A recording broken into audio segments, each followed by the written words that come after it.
Welcome everybody to the show. This is Counter Clipping show number 188 for September 2nd, 2024. We do have news tonight, so we'll talk about that in a minute. But in the meantime, we are drinking the last of the Mayor Pingree. Thank you, Mr. John Longshore. And we are clipping a new arrival that I got a deal on eBay. This is Advanced Pacific Theater of Operations, which I believe sounds like we've decided to give a whirl to. There's a lot of rules in it, but otherwise, it'll be fine. So we will see.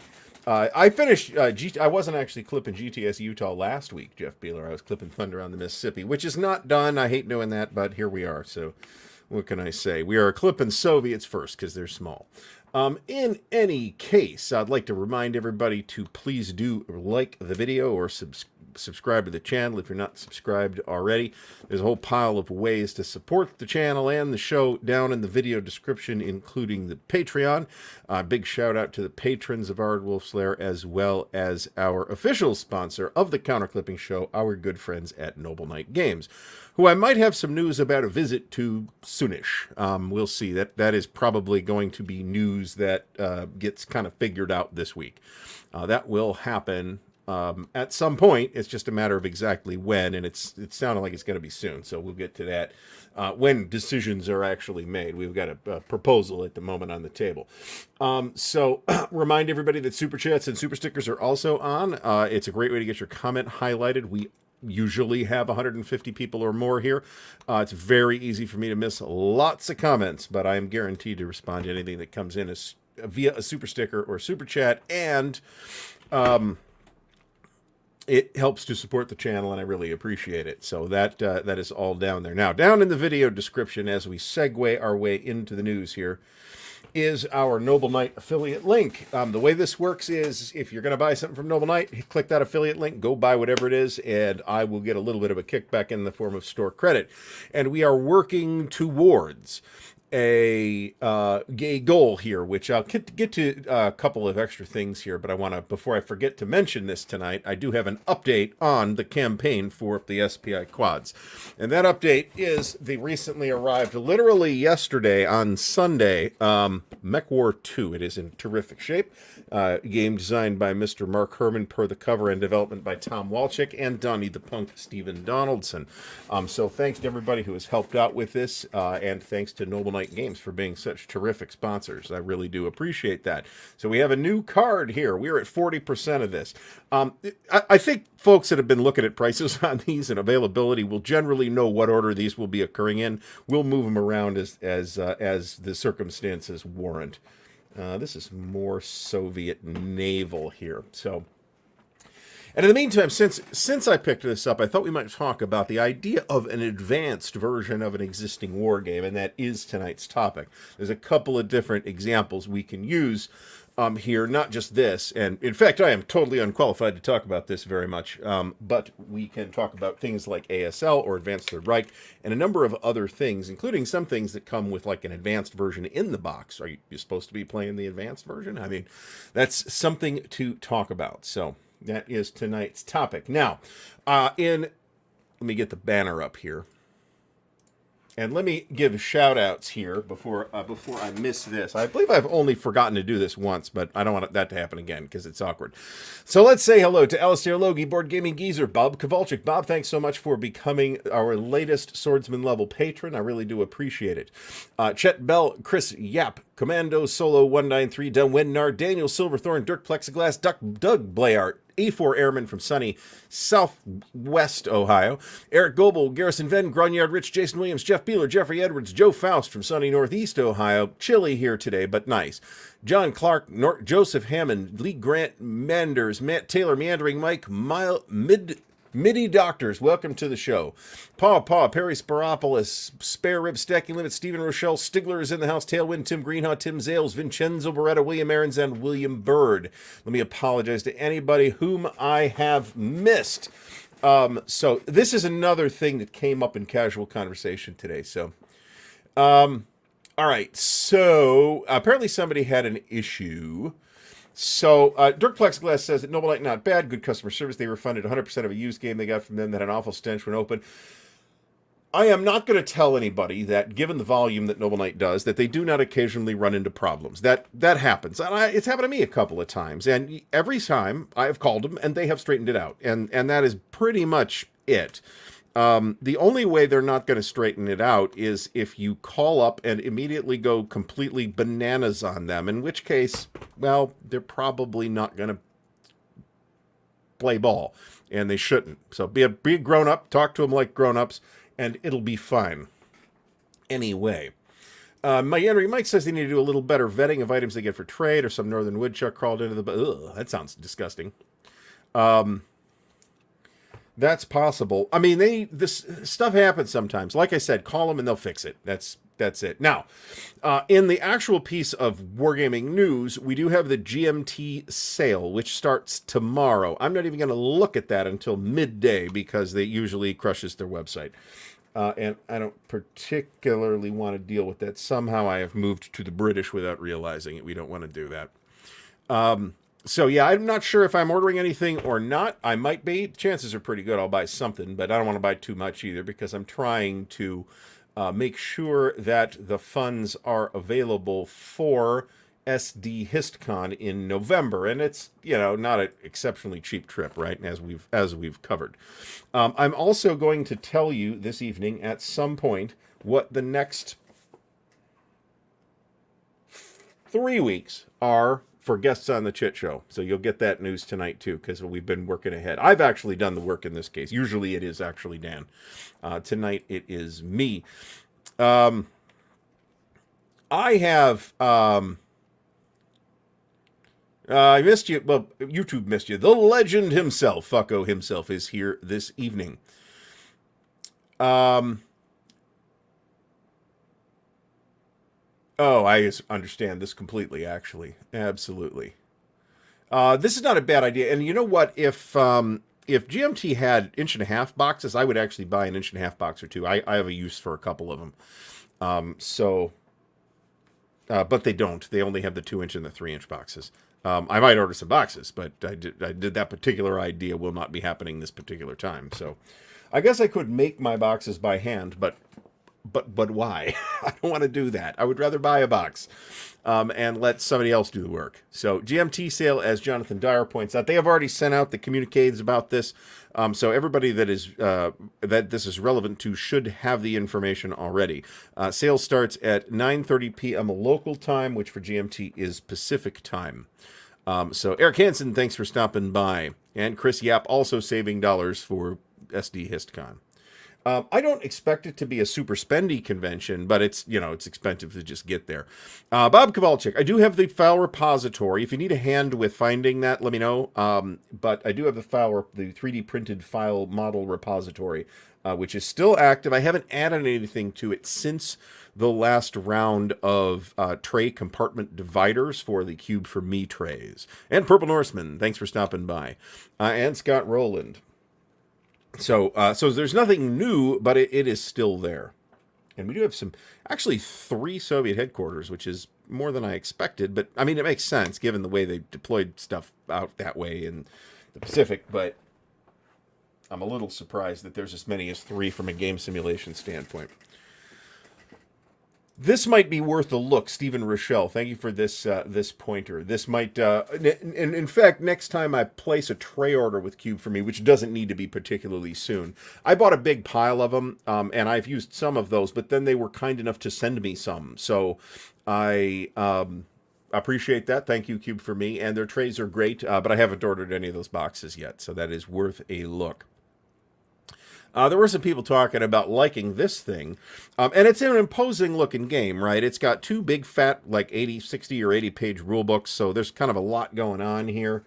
But at the same time, I have examined the previous edition of the game, and I'm not sure it's quite as complicated as the number of pages of rules available would necessarily suggest, and I'm kind of comfortable with fairly complicated games, so I believe we will be fine. Now, that's not necessarily to say I think it's going to be great, but I would like to try it. It has been on the list for a while. Somebody was talking about trying it. So there's, back in the day, I could have pulled these out as props and explained it, but I didn't think of that, so sorry about that. So Mech War 2. So here's the thing with Mech War 2.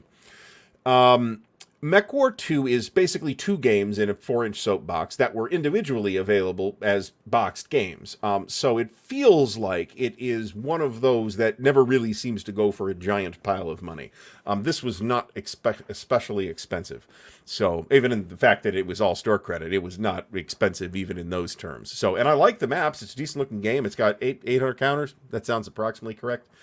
I have to make sure it's complete yet. I haven't actually done the actual verification, but I do have it. And I would consider playing so as to go on, actually. The other one, Red Star, White Star, I'm a little less interested in that, but as an experiment, it might be worth interest. And the box is in good shape, too. It's not pristine, but it's in good shape, and I'm happy with it. If I had another box identical to this, I would repurpose it and throw that War in the Pacific box away. So...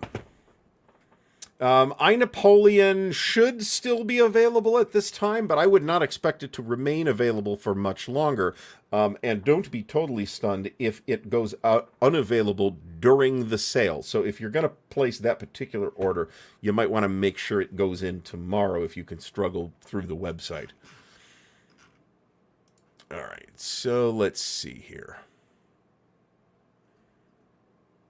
All right, Advanced Squad Leader explicitly falls into the Advanced Wargame category because it's here's why I thought this was actually interesting, because it is like the advanced version of the game has kind of absorbed the non-advanced version of the game, right?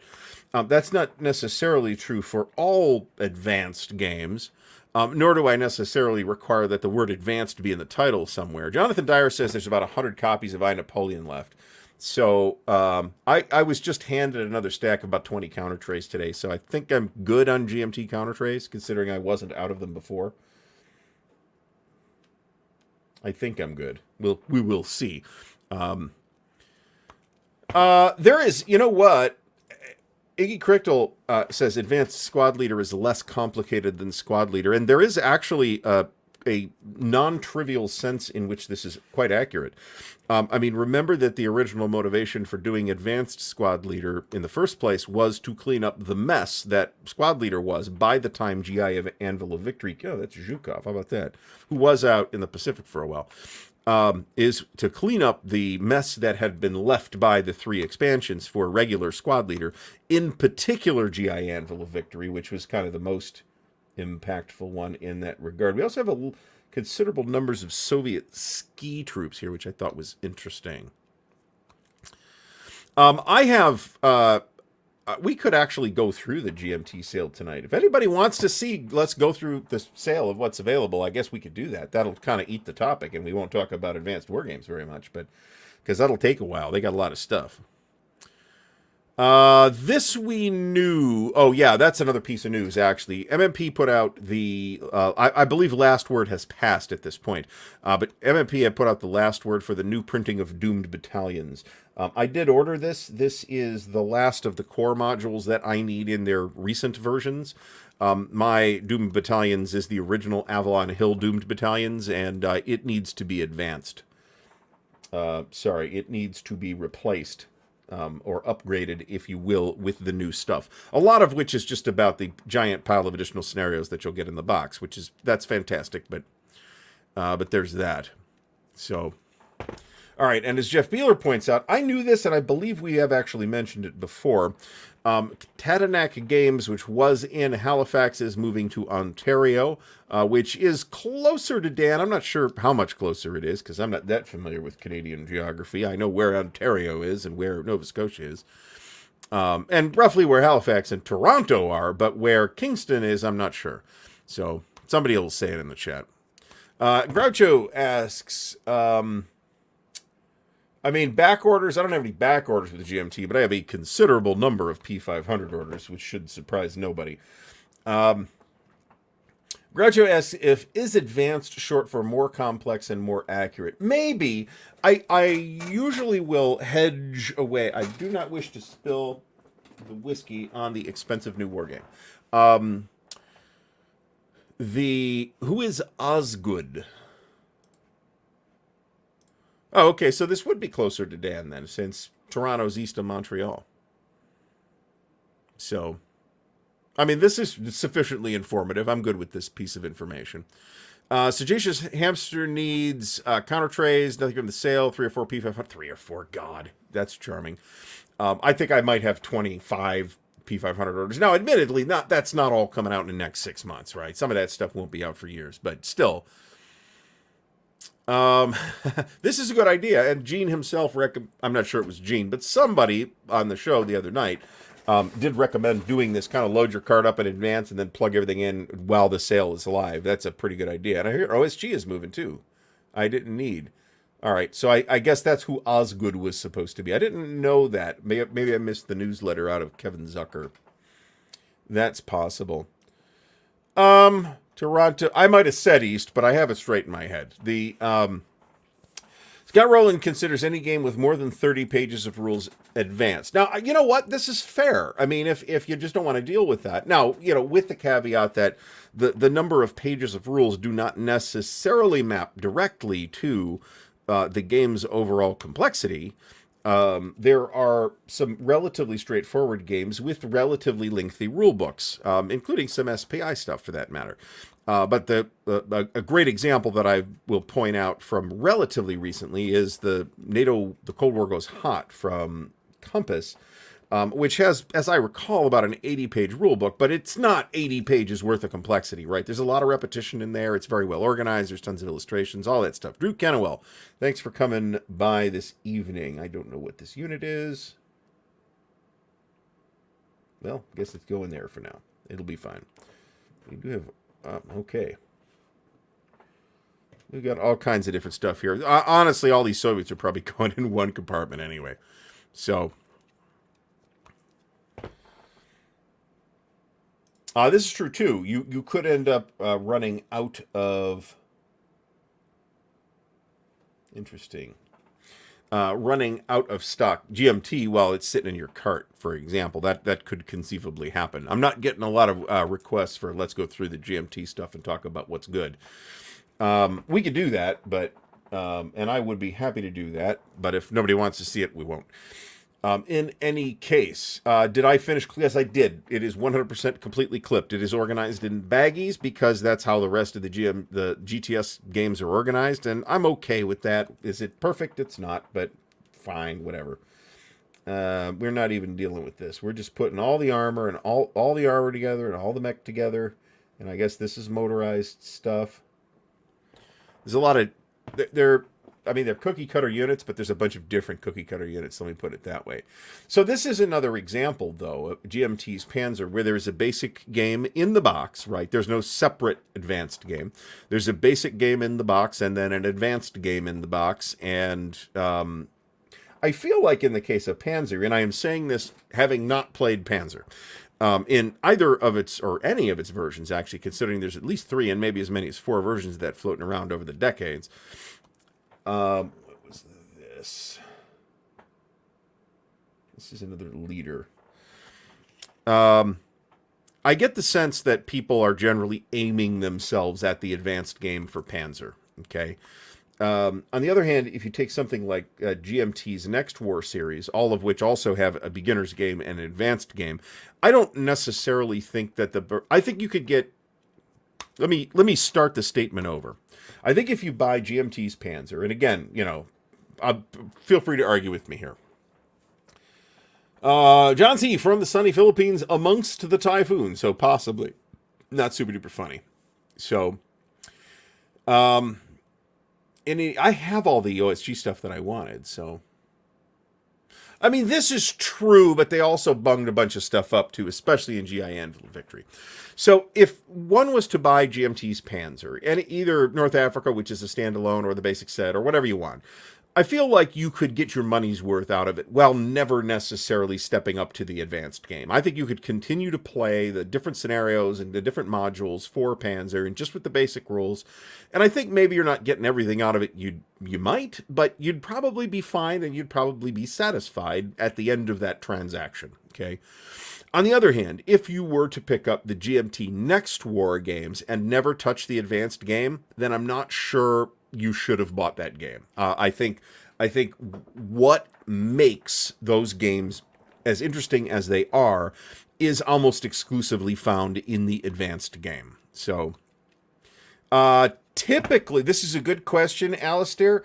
Typically, the answer to this is no, but I don't check. And I've never bought anything from Shakos from GMT. And bear in mind that their GMT selling Shakos stuff is a relatively new development. So maybe not. I have, however, bought stuff from Hexasim in the past during the sale, and they are not on sale in the past. I didn't check this for this year.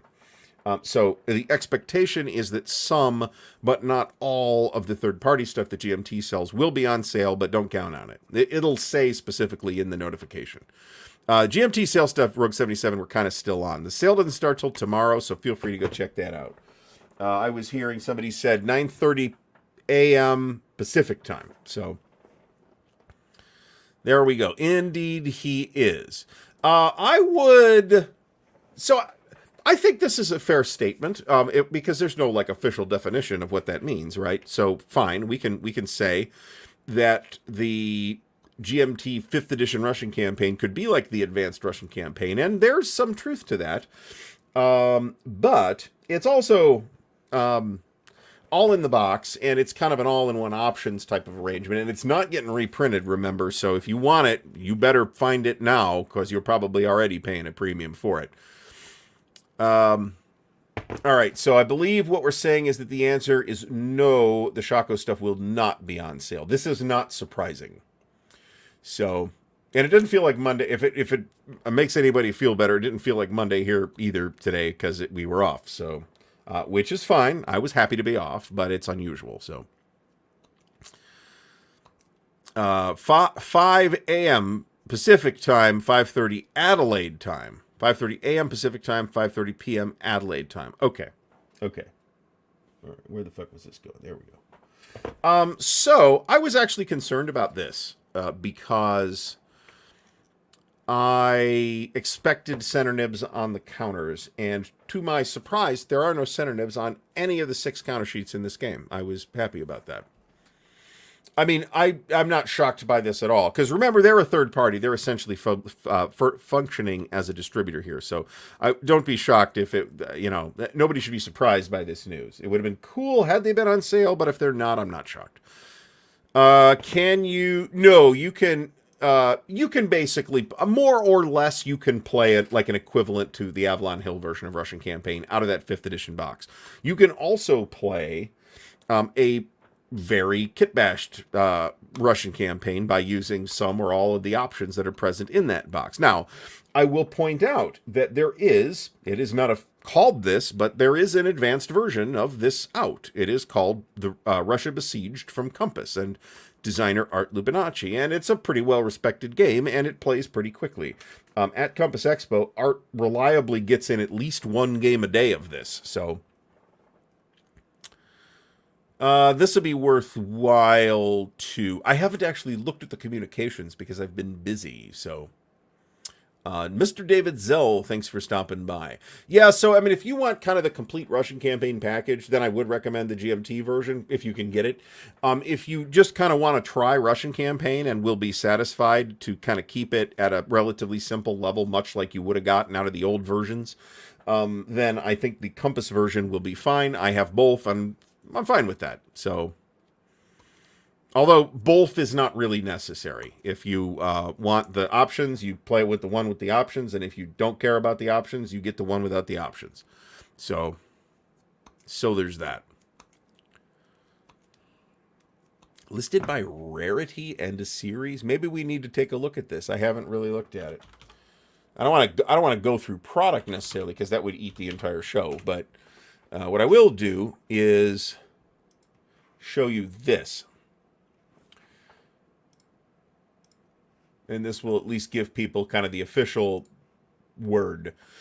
All right, so GMT Fall Sale begins next Tuesday, September 3rd. They published 2 articles today with all the details. The Fall Sale details, we'll look at that, and the Buyer's Guide to the Fall GMT Sale, which is an Inside GMT article. So, 150% off game for everybody. You can get multiple games at 50% off if you are a P500 customer, 1 for every P500 game you have bought in the previous year. between September 1st, 2023 and August 31st, 2024. I personally will have no problem meeting this level. Euro-friendly shipping through Second Chance Games. That's cool. Sale duration, 5 a.m. Pacific time tomorrow. I'm not sure where I got the 9:30 from. To September to 11:59 p.m. Pacific time, September 9th. So it will run for 6 days, something like that. 50% off all in-stock GMT products, except for the most recent 3 products, which are still shipping. Next War Iran and the 2 Normandy 44 pieces. 50% off on many third-party games, but not Hexasim, Vivictus, Carigo, and here's eligibility. So let's just, I guess I'll talk about this. What did I pre-order? Did I pre-order a Guest of Robin Hood? I did not. I did get the counter sheet, so that's kind of a freebie to everybody. I did buy some of this stuff, like, after the fact. Downfall, for example, I bought after the fact. For the people, I just got the box. I got the box on the mounted map, so that's 2 for me. I did get Tyrant. That's 3 for me. I bought I, Napoleon separately. I did pre-order Norman Conquest, so that's 4. I got Rebel Fury. That's 5. I got, that's probably it for me of stuff that I actually got through P500. So I could get 6 games through P500. Man, that's plenty. So, you know what? If you wait till mid-afternoon, it'll probably be at least usable. So there's that. All right, and there's a quantity limit. We've already talked about that. Which games? We'll look at that in a second.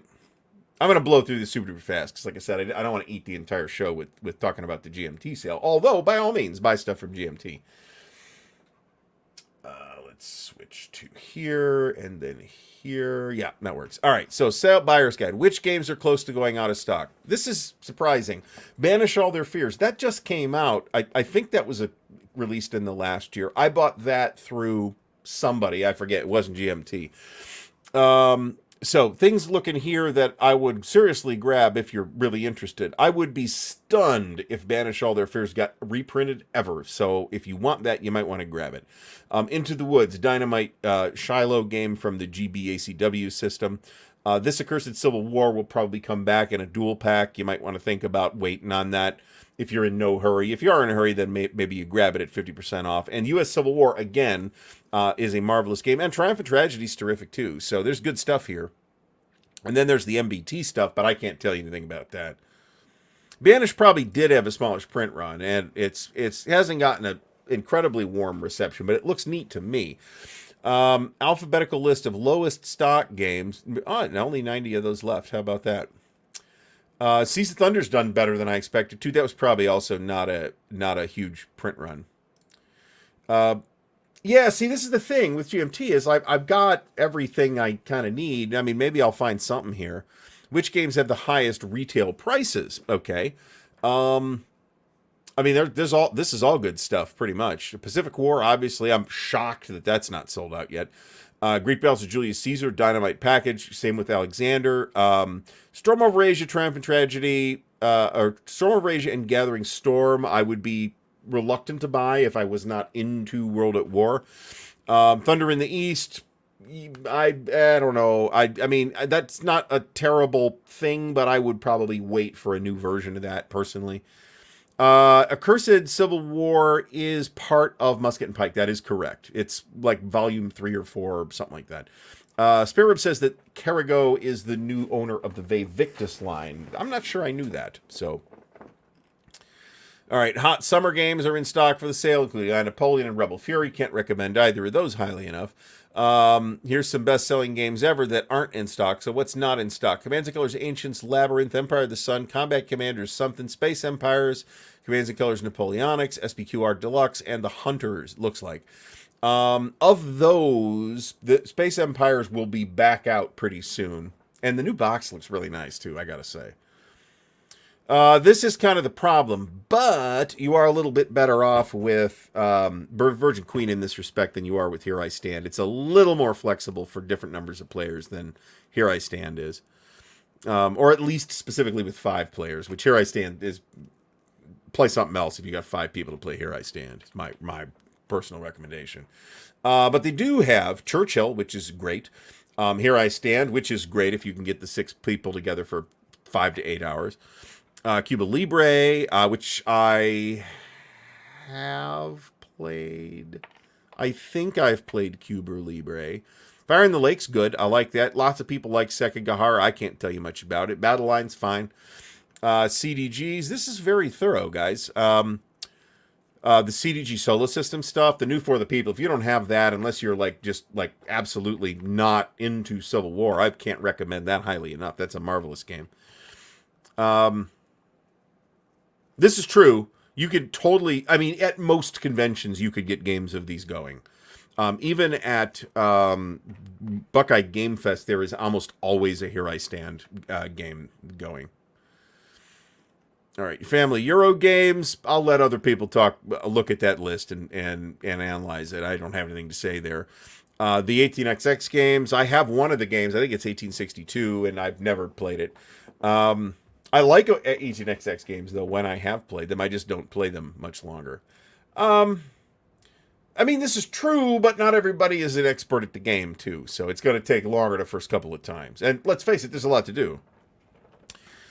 All right, GBACW. Oh, look at this. This is fantastic. By series, here's the coin games that are available. Here's the GBACW games that are available. And that series is cooking right now, by the way.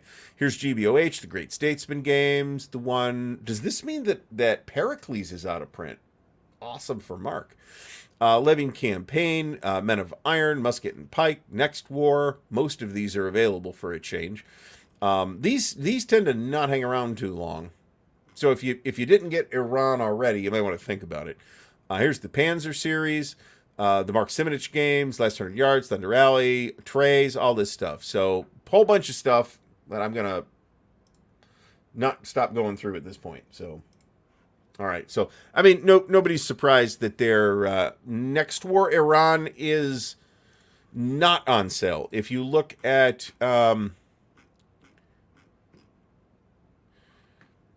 I'll pull it up again in just a moment. If you look at the previous thing, here are the 3 things that are not on sale. These 3 products. These are the 3 most recent products. Next War Iran is one of them. Downfall is still out there. I would be slightly... I don't want to say shocked, but don't be shocked if Downfall sells out too. And that may well happen again during this sale. I haven't played it yet. I like what I see, and what I see is A, what's in the box, and B, and the Normandy 44 stuff. But at this point, if you're this is like the 4th printing of Normandy 44. So if you don't have that yet, you can wait. I would assume that Downfall will in fact be reprinted if it goes out of stock, but it could be 2 or 3 years before that happens. So. Mike, I hope you're feeling better. That's unfortunate.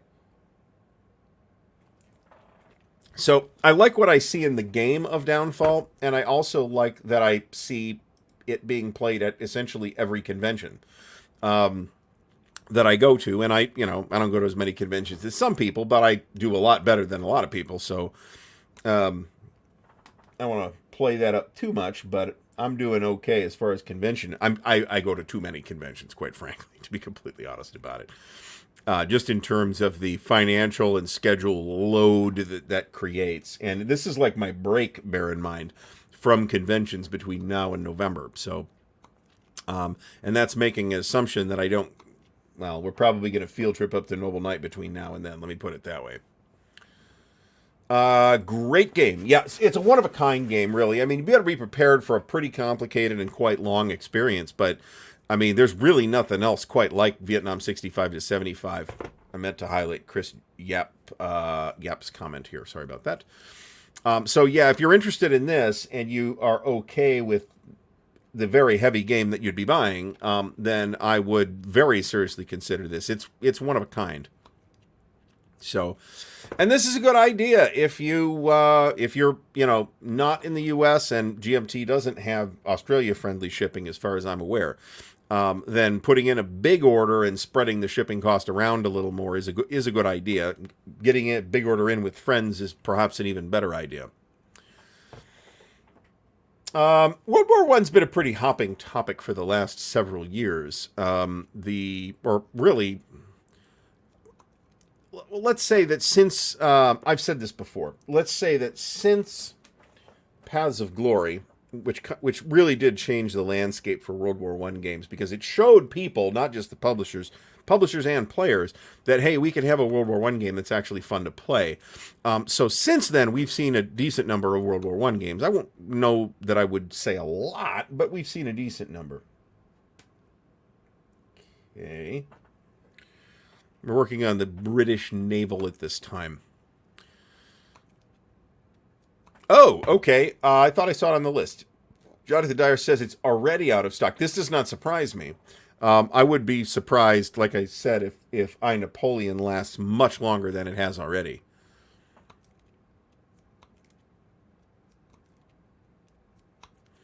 I mean, yes, I can't argue with anything Jeff Beeler is saying here. Not a great place to go meet eligible singles. But hey, if that's what you're doing, what can I say? So,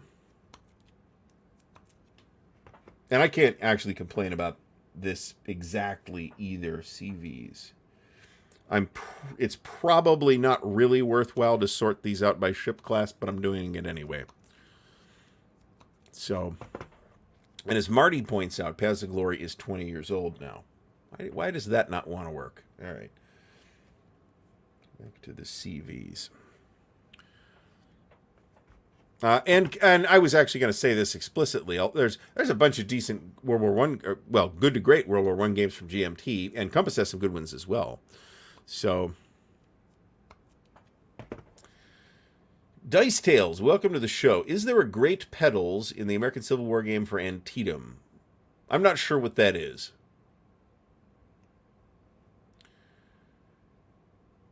Remember, I met my wife at Penzic. So, there is an analogous situation here. Now, that's a little bit of a longer story than I just said, but that is a thing. It is really hard to solo the Vietnam 65 to 75. That's absolutely true. I won't say it can't be done, but you are going to be missing a substantial amount of the experience if you solitaire it.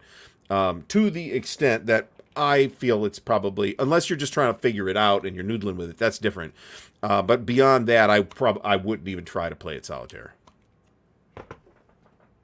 If Mr. Butterfield and or Kai want to do more with that, hey, I'm all ears. So look at that. Look at that. So it does happen. It's a little bit different than a gaming convention in some ways, but maybe less so than you might think. There are a lot of nerds there. So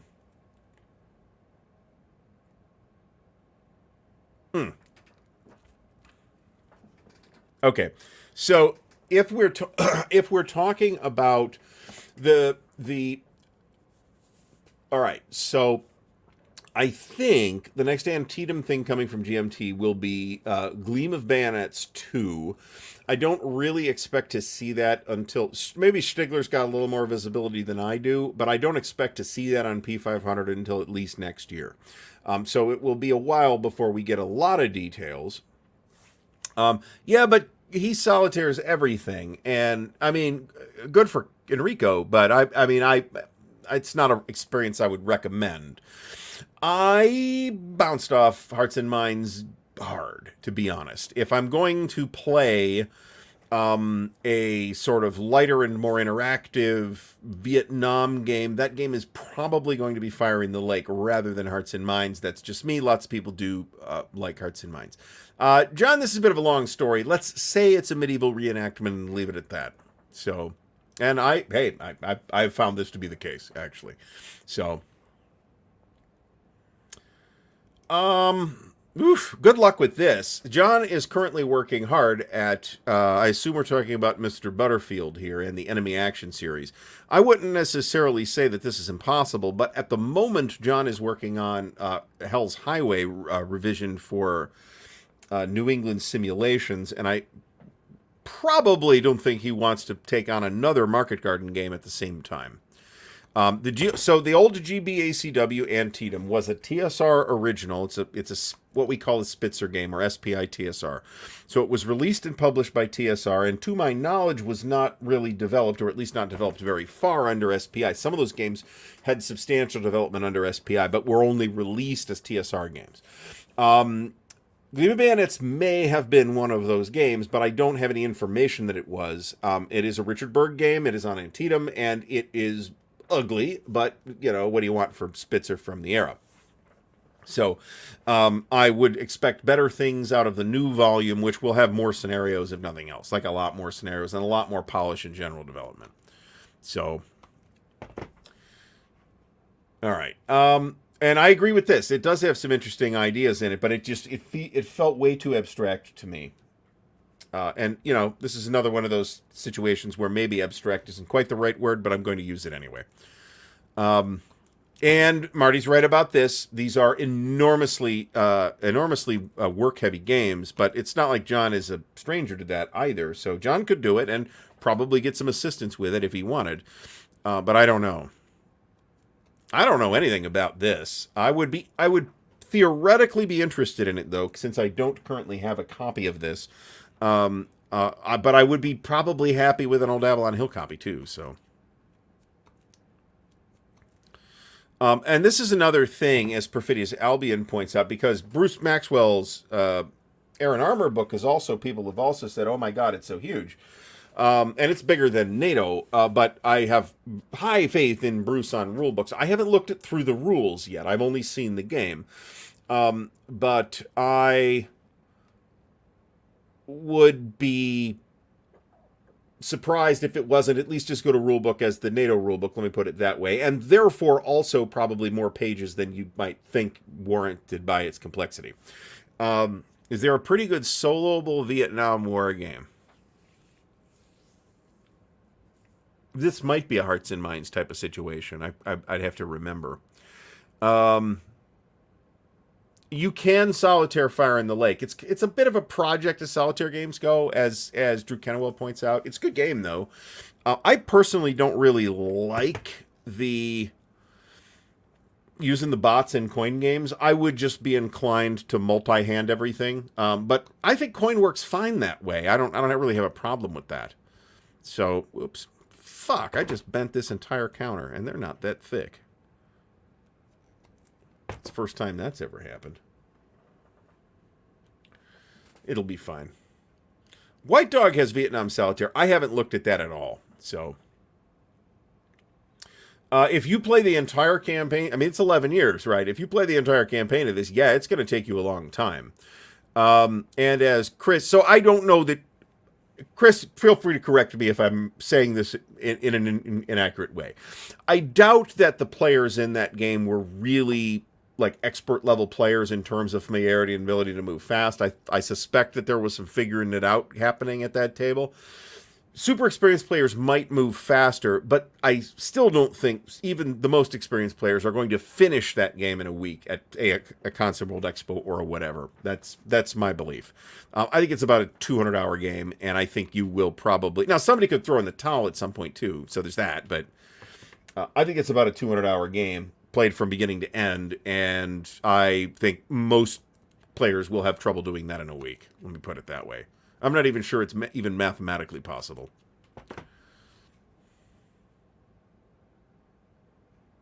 So, Save South Vietnam is actually a solitaire game. That's true. I hadn't thought of that. That's not one that's also not particularly one I'm familiar with.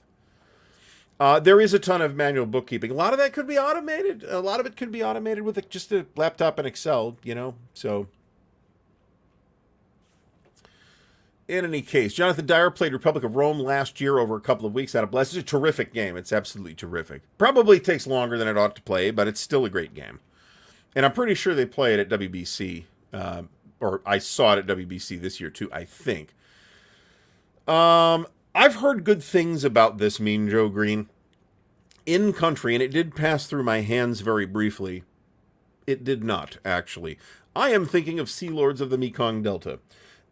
Which also looks fairly promising. I heard good things about In Country, and There was talk, as I recall, about Decision redoing this, but it is not currently, unless it has been added relatively recently, it is not currently on their schedule, and they do work a couple of years ahead.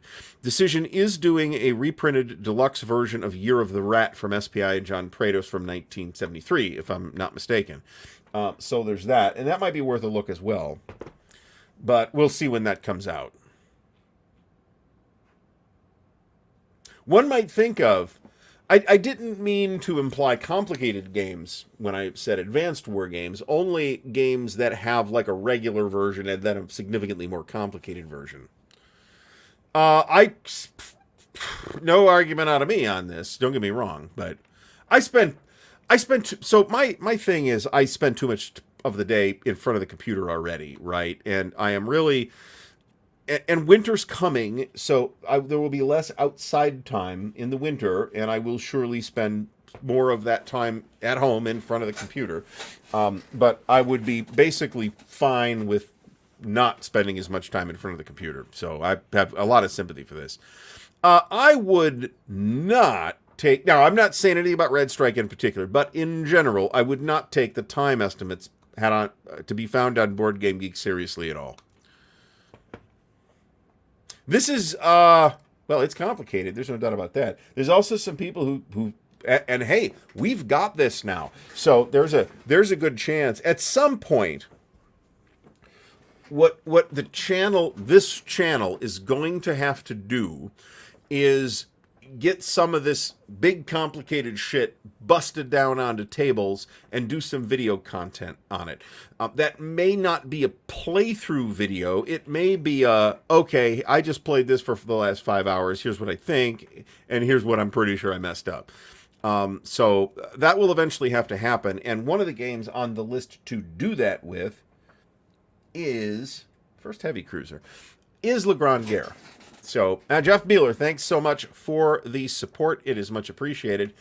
And you know what? I've played Imperium Third Millennium. It's not as bad as people think it is. I don't like all the things that Avalanche Press did to it, but it's not. I didn't think it was a disastrously bad version. It's just doesn't add enough for what it adds, if you know what I'm saying. And hey, I can't argue with this. However, on the other hand, one of the reasons for this is it's a pretty friggin' hard game to get. And, you know, people just don't have it. So, you know, on YouTube, I've got one now. Thank you. You know who you are.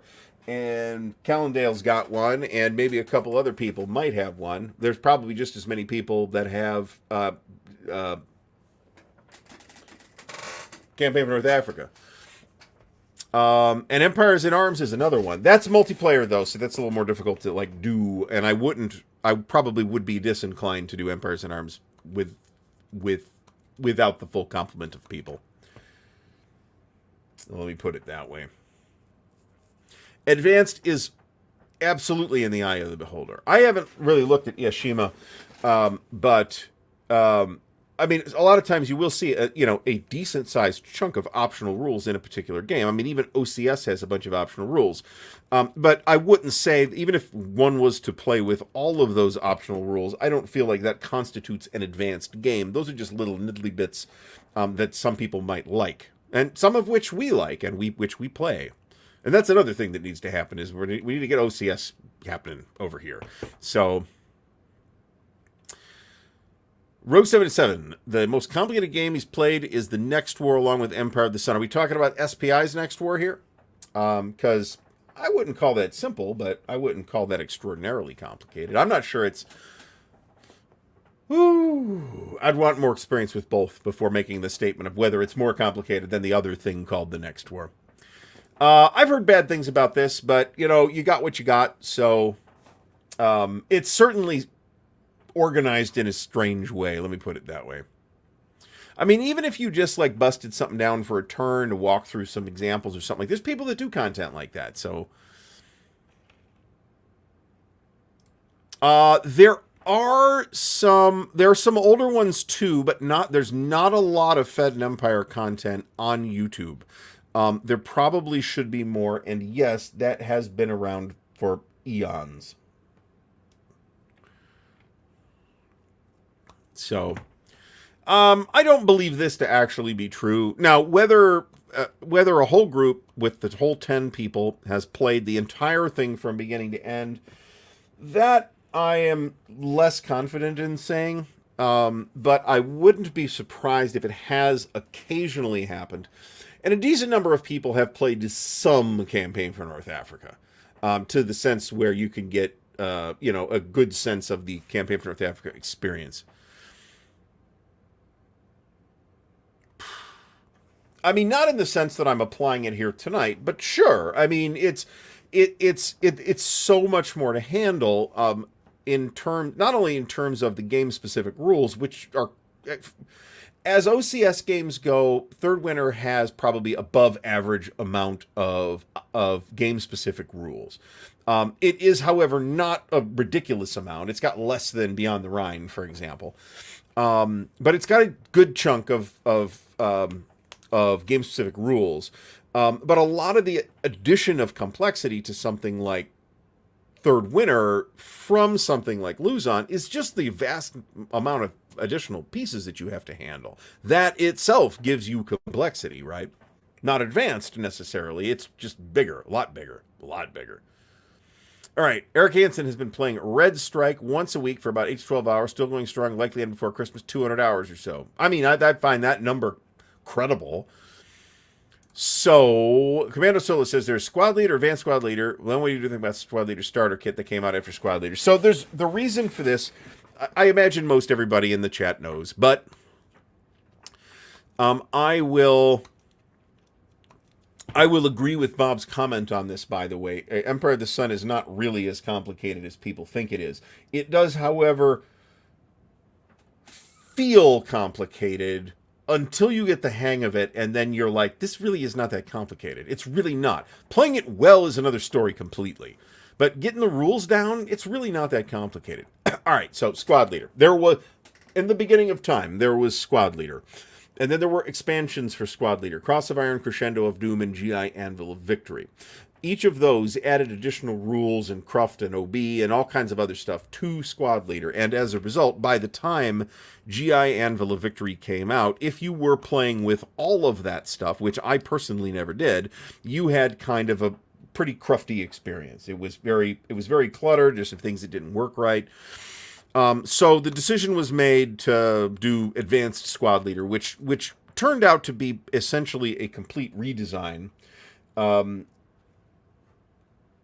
from the ground up. I mean, it's the same game pretty much, but it's a complete redesign and everything is tightened up. And they spent a lot of time on that. Now, Avalon Hill back in the day said, this is Advanced Squad Leader. This is the product that you step up to. You're not going to start learning with Advanced Squad Leader, right? That would be crazy. We're going to keep regular Squad Leader available.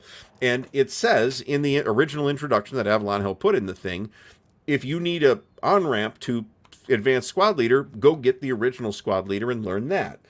Now, I don't think that's a great strategy. But eventually, Avalon Hill was sold off to Hasbro for $17 and change, and the regular Squad Leader went away, and ASL was licensed to Multiman Publishing, who has continued to publish it. However, Multiman does not and has never had a license for regular Squad Leader. That license currently resides with Renegade Games. And supposedly they're going to do something with it, although they have shown not amazing amounts of motivation to do that I've seen. Now, that leaves, and has left all this time, ASL without the on-ramp of regular Squad Leader to learn from. So, therefore, Multiman did the Advanced Squad Leader Starter Kit, which is, if you look at the first one, they're mostly standalone products. You don't necessarily need to buy them in order. If you look at the first one, it's really just all the basics of ASL. They do just ignore some of the slightly fiddlier rules for basic infantry stuff. But mostly what it does is it just takes out a bunch of extra stuff that you won't encounter that often. So it gives you a basic basic scenarios with without a lot of extra special rules. It gives you a couple of support weapons, basically demo charges and machine guns, and there might be one other one. And a limited amount of terrain that you have to deal with. And other than that, it's pretty much ASL. Now, some of the things that it does leave out will affect your play, things like bypass movement and fire lanes and that kind of stuff.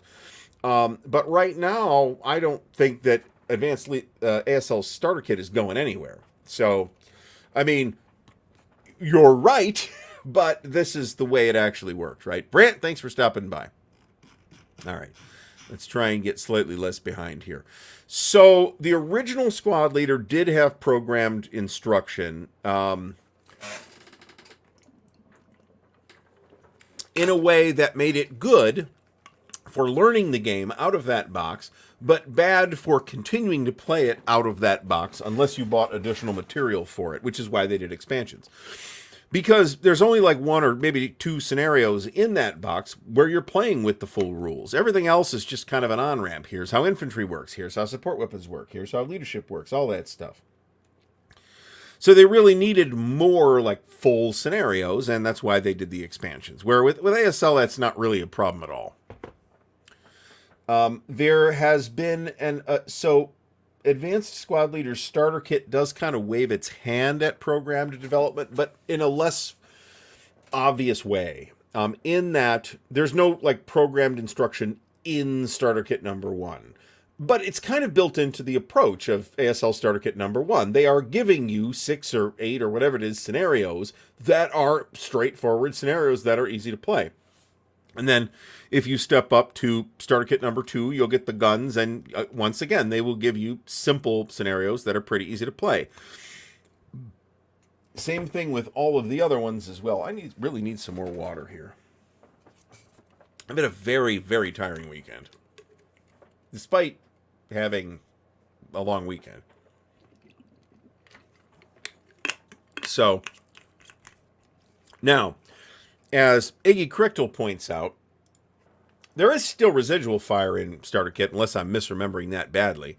There is Chapter K, which was released in the... So, back in the day, the way you bought ASL, when it first came out, there were 2 products. There was Beyond Valor, which was 4 boards, the German and Russian orders of battle, and all of the markers. And then you had the rule book, and you had to buy those separately.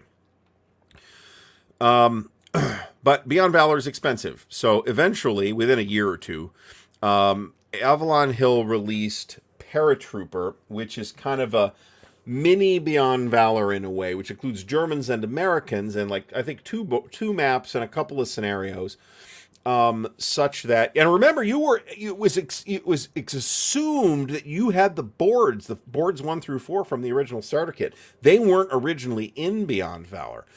So you could kind of get started with the rulebook and Paratrooper, and they did also include this Chapter K, which isn't really programmed instruction. It's more like a step-by-step walkthrough of how it works, and I really hated it. Let me put it that way. It's a lot of grunt work repetition. I think you are way better off choosing a number of other strategies to learn the game from, but I also think it's a hard game to learn from the book. So there's that.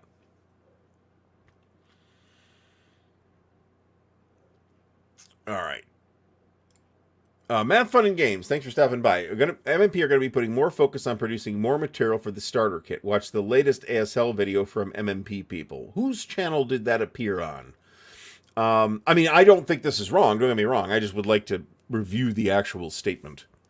Yes, but by this point, I believe this was a multi-man product and no longer an Avalon Hill product.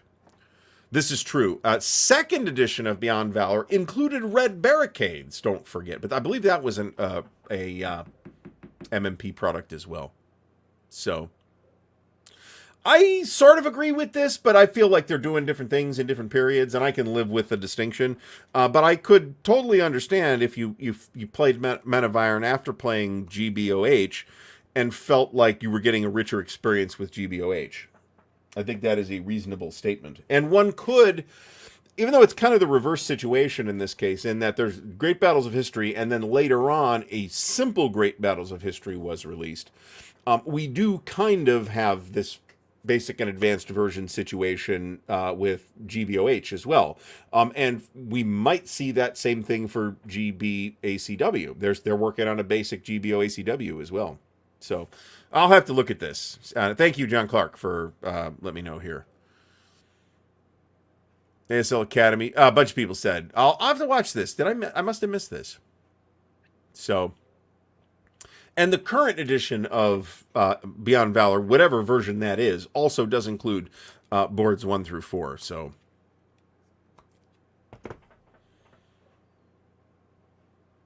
I want to say I remember this vaguely. There's nothing wrong with programmed instruction. It's just that once you're like finished with the instruction part of it in the original squad leader, you're kind of out of squad leader. You got to go find more material. So I have also played some of the Red Barricades campaign, and it's a lot. It's a lot. Let's put it that way.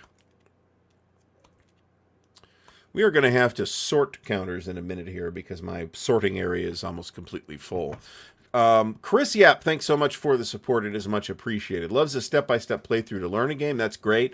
The Luzon playthrough by Chip Saltzman in the recent Operational Matters well, Chip's really good at that, so that helps.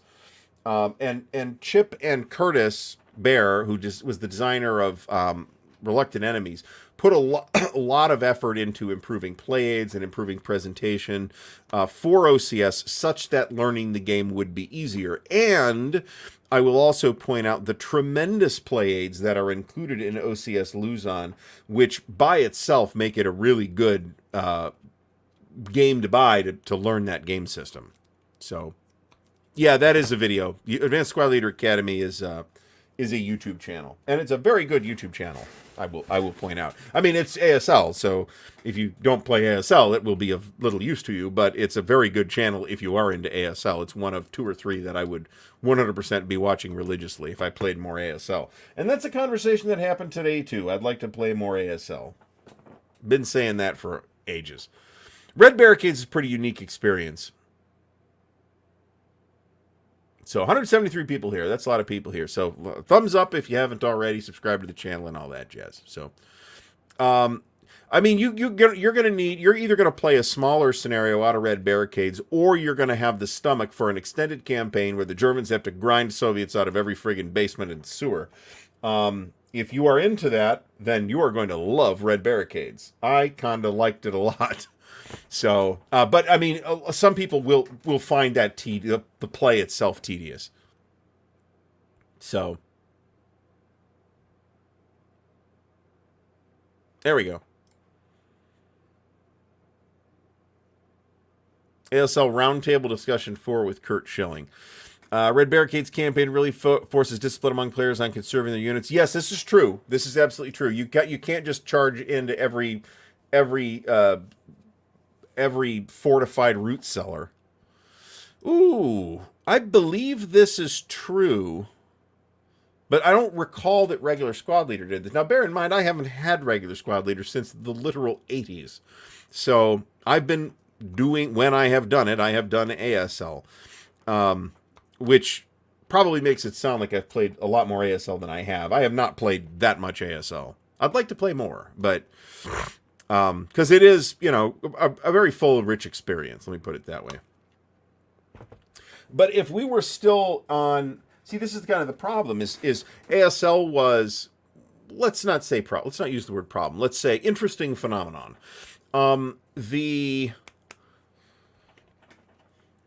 If we were still just talking about expansions for regular squad leader, I don't think as many people would be playing it, because ASL was kind of designed, they said, hey, we're going to pretty much redo this from the ground up anyway. Let's set it up in such a way that we'll eventually be able to cover basically everything, all the nationalities, all the vehicles, all the weird situations, and all that stuff. Brant, thanks for stopping by. Whereas in regular squad leader, it was kind of just being added ad hoc, as so many other games have done it. I really feel like that approach, laid down by Avalon Hill and Don Greenwood back in the day, has really benefited ASL, because there's other things that have de-benefited ASL, don't get me wrong. But, if you know what I mean. But if you are I think it would feel very disjointed and disorganized to play regular squad leader today with a comparable amount of additional stuff that you have available for ASL. So, Marty says it's very rewarding if you like ASL, and are interested in this particular topic enough to play a big campaign game of it for a couple of months. Well, if you're...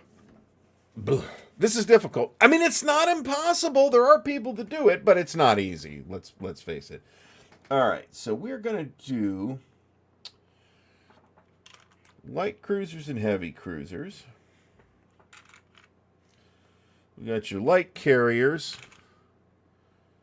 your escort carriers, and your fleet carriers. Counters actually aren't as ugly as I expected them to be. Destroyers, submarines, and battleships. That means that the British Navy in this game eats 3 GMT compartments, which ain't bad. The hell are these guys? The Dutch? I think these might be Dutch, actually. I'm not sure. I got all these Soviets, too, but the Soviets are getting packed pretty tight, so they don't need to be. Soviet air, boom. Soviet naval, boom. We're good. In fact, this is the Soviet naval. And then, fuck that, we could put those in there, too. I think these are... Yeah, those are Soviets.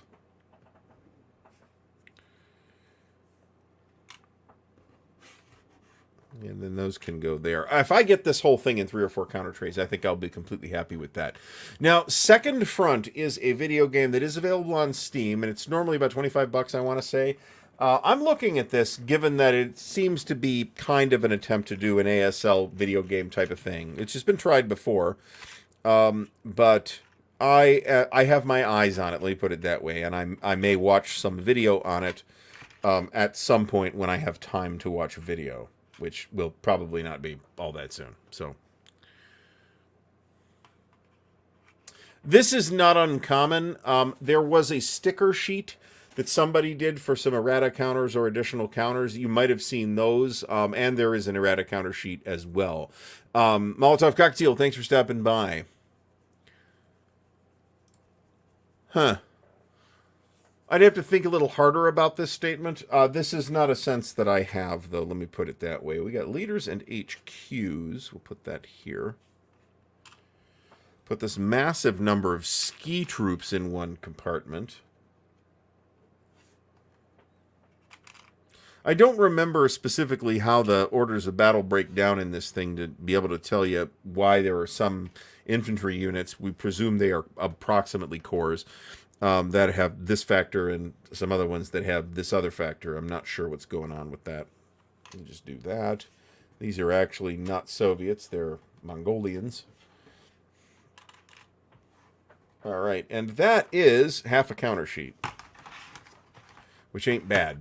So, all right, folks, let's hear from our good friends at Noble Knight Games, the official sponsor of the Counterclipping show. And while we're doing that, I will try to catch up on the chat. Here at Noble Knight Games, we've been carefully growing the world's largest selection of board games, role-playing games and dice, war games, miniatures and paints, card games, and more. Going on 25 years now. Our rustic castle contains more game and hobby goodness than you can shake a stick at. Complete with careful packaging and the finest customer service the land can provide. You can buy, sell, trade from anywhere in the world, just like nature intended. Noble Knight Games. All right, thank you very much, Noble Knight, and don't forget the affiliate link in the video description. Commando Solo says that Second Front is the closest thing to just buy it. Yeah, I'll end up getting it, I'm sure. I'll wait for it to be on sale. It might even be on sale right now. But I may have mentioned this last week. I bought a video game, Out of the Park Baseball 25. It is baffling so far, but I might get super into it. We'll see. So I'm going to wait a little bit on Second Front before trying to push this button and spending this money, but assuredly I will end up just having it at some point. that will 100% happen. Tim Greenhaw asks, how does one learn to play ASL? Is the starter kit easy enough to pick up and learn from? I think so. I do recommend, if you be coming into it completely cold, I do recommend getting starter kit number 1 first. But that's not really a requirement. That's just a recommendation. You can figure out how to play it from starter kit number 2 or 3. You just have less on-ramp scenarios to work with because they need to get you right into the vehicles and the guns. And now we got a bunch of miners, which are presumably Dutch. We'll wait. It'll be fine. So, but yeah, I mean, my recommendation is the best way to learn ASL is, and I think nobody would disagree with this, is to find a person who knows how to play it and have them teach you. That is the best way to do it. But if that is not a viable option for you, then my recommendation is to buy starter kit number 1 and learn from that. I have no idea what these counters are that I'm looking at. Perfidious Albion says, once you start to play battalion size engagements, command control is simply not modeled properly. I mean, this is true. But it doesn't bother me in certain situations, like Red Barricades, where it's not even battalion size. You're really kind of working with a good chunk of a division. So there's that. But I would be cautious about really big ASL scenarios. But a lot of times, if it's like a historical campaign, there will be some kind of command control additional thing in there to throw at you. Let me put it that way.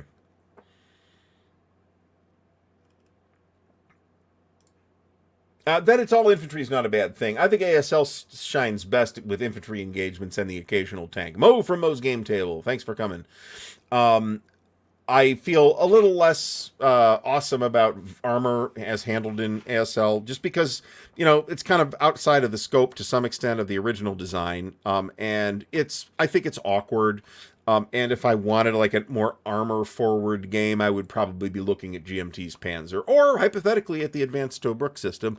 And I do at this point know a couple of people that like the Advanced Tobruk system, and I'm willing to give it a shot. My confidence is not high, because considering who it is from, but nevertheless, I would try it. So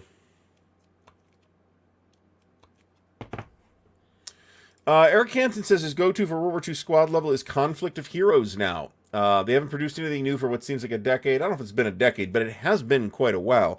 I think the last thing they did was the Guadalcanal game, and that would have been good 7 or 8 years ago. So the decade is probably not quite that far off. I didn't dislike Conflict of Heroes, but I wasn't crazy about it either. As I mentioned, it might have been a while since I've said this. There was a point 8 years ago or something like that where I decided, you know, I should see if there are like any really good alternatives to ASL. So over the course of about a year, I tried a bunch of different squad and occasional platoon level tactical World War II systems. I tried Panzer Grenadier, strongly disliked it. It's just, strongly dislike is probably not the right word, but I was turned off by certain graphical aspects of it, and I felt like the play was actually boring. I also tried Old School Tactical, I tried Lock and Load Tactical, Conflict of Heroes, Combat Commander, at least 1 or 2 other ones that I tried all in that period. And the decision I landed on, bear in mind, there's an inertia is a factor here, because it was not like I was not already invested in ASL. I definitely was. The decision I landed on was to just stick with ASL. That said, of the alternatives that I tried at the time, the one that I liked the most was Lock and Load Tactical. And I liked Old School Tactical too. I liked Lock and Load Tactical a little bit more, I think. But at that point, there was like more available for Lock and Load Tactical, and Old School Tactical had just come out in like the last 6 months. And that may have been a factor as well. Yes, but not always well. I'm thinking here specifically of Panzer Grenadier, which I think is platoon level, but doesn't particularly handle command control in a way that I think makes much sense. So,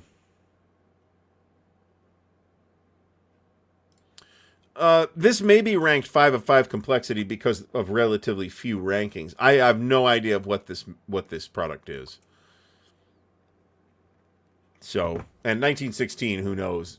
It could actually be a military, like something was used by the military. That's possible. So, I do try to time this exactly so that Mo doesn't miss it. So, Last 100 Yards I didn't try. It wasn't out yet when I went on that grand tour, and I would kind of like to try it. But at the same time, I'd also like to play more ASL, so...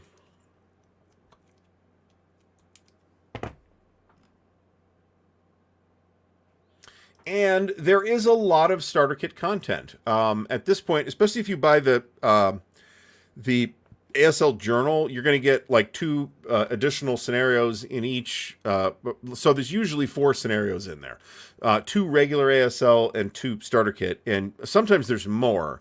The latest special, I think it's Special Ops and not ASL journal, but I might be misremembering. It's whatever I bought at WBC.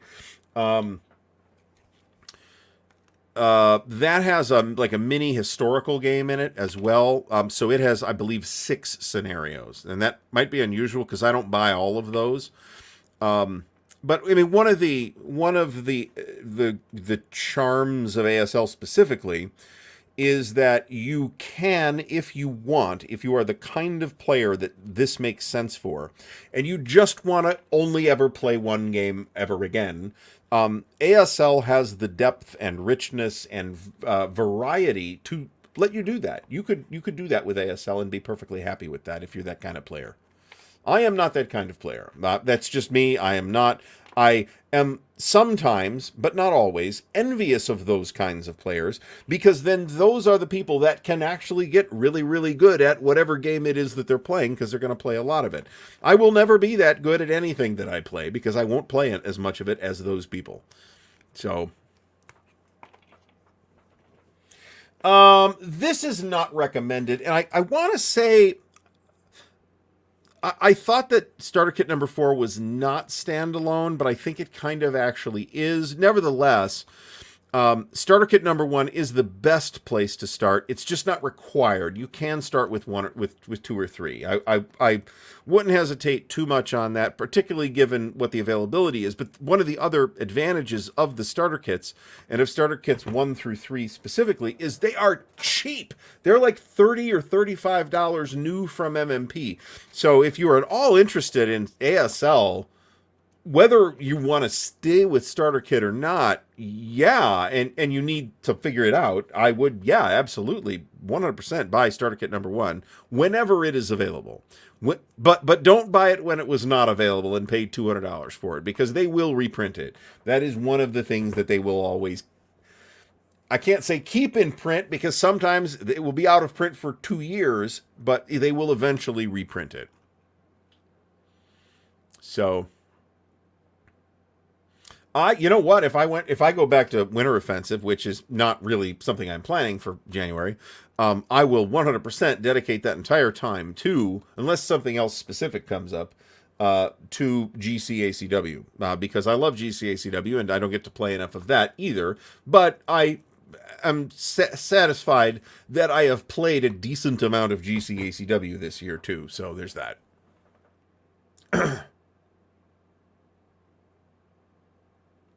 There you go. I think that they really did a marvelous job on the first starter kit specifically of distilling this big complicated game really in a very straightforward way, where we just left out all the extra complicated stuff, all the weird complicated terrain types. We left those out.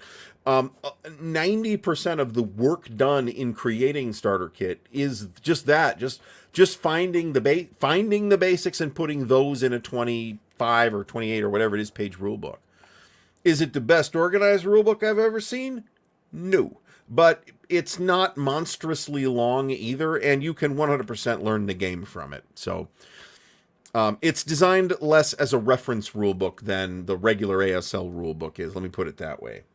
Which reference rulebooks tend to be rulebooks designed to be good references in play by people who actually know how to play the game already, rather than learning rulebooks that people will learn to play the game from. ASL has the reference style of rulebook, and they even talk about this. But it makes it very difficult to learn. Again, not impossible, but very difficult to learn the game from that rulebook. The starter kit rulebook is a teaching rulebook, and it is less awesome as a reference. It's a little harder to find stuff when you're trying to look things up, but it's modest enough that you shouldn't have to waste a lot of time having to look things up in the book. So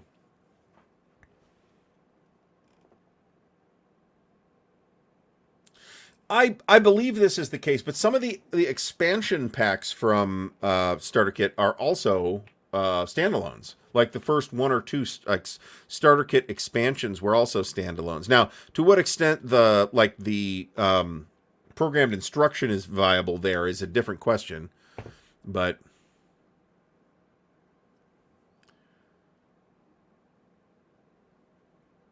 this is kind of, well, no, there's totally command and control in ASL. It's just not.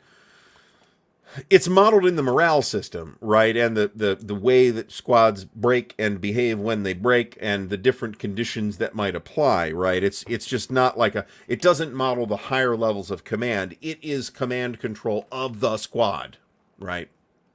Or at least of the company, maybe. Harsh Rules is great. He does some great stuff over there. So totally, I don't know that I remember this, but then again, there's a lot I'm keeping track of, so there's that.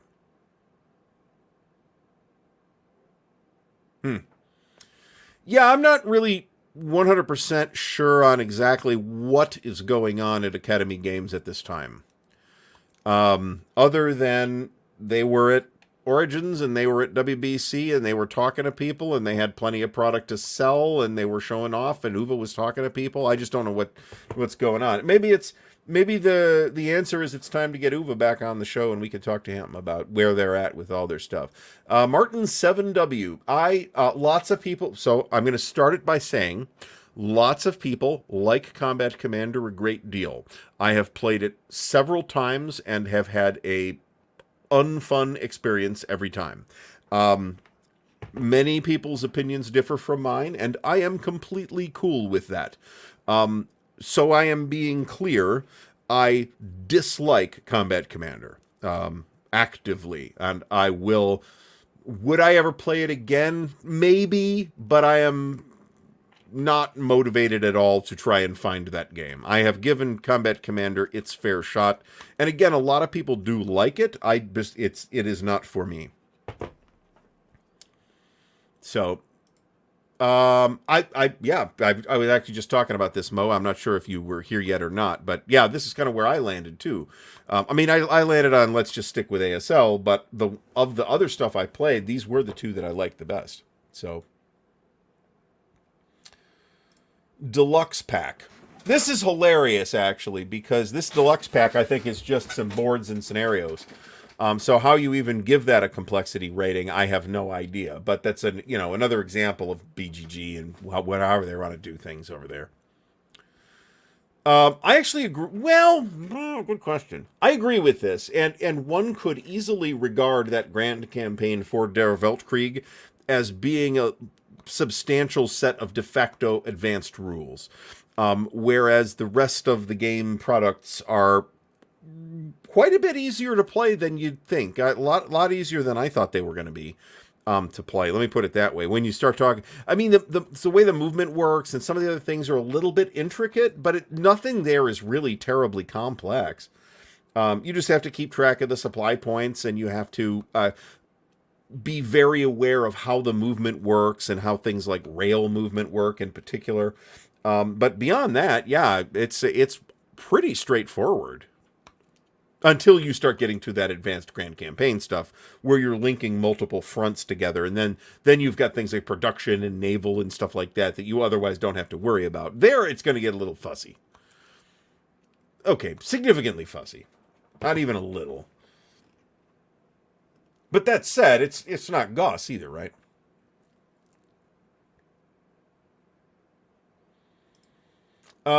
Maybe. I'm not even sure about that.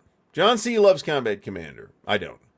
TCS was another one that I also was one that I was not able to try back in the day. Now, this is worth a mention because I had, back in the day, like, and I guess the day in this context is probably the 90s, I had one or two TCS games, and I want to say that was probably GD40 and GD41. I'm guessing about that, but I'm guessing. I divested myself of all of that stuff and all of the gamers stuff, which I just wasn't grasping at the time. And then have acquired over the last 10 years, 15 years, or whatever it's been, a lot of gamers product. And that has included a lot of, but not all of the TCS games. I didn't try TCS, which is platoon level, in that period of me trying different tactical alternatives. But I will point out that I have done a damn great job of staying away of not buying things like Combat Commander and Old School Tactical and Lock and Load Tac. I do have a Lock and Load Tactical product or two, but you get what I'm saying. I have pretty much haven't bought any of those other tactical alternatives to World War II squad or platoon level. Whereas TCS, I think, has things to offer that other tactical games do not. And I am talking about the op sheets. And a few other features as well, but a lot of it is the op sheets and how that sort of adds to the feel of running the decision space. I like what I see. I haven't played a lot of it so far. We have noodled with it a little bit.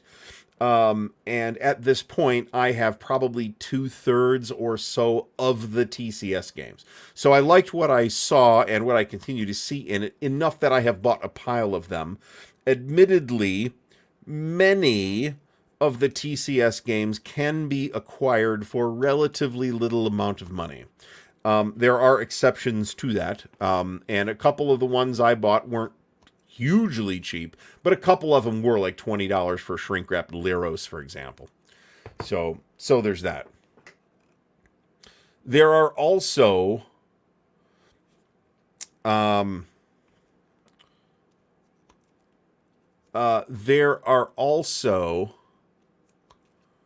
I don't know that this is something I saw.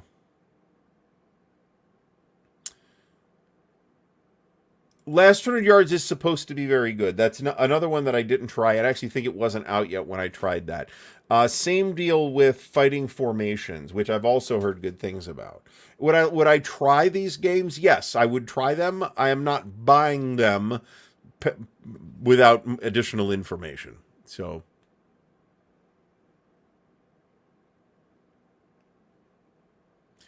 I definitely watched the Tabletop's Edge video, and it's totally Doug's fault that I did this and went and bought a bunch of TCS games again.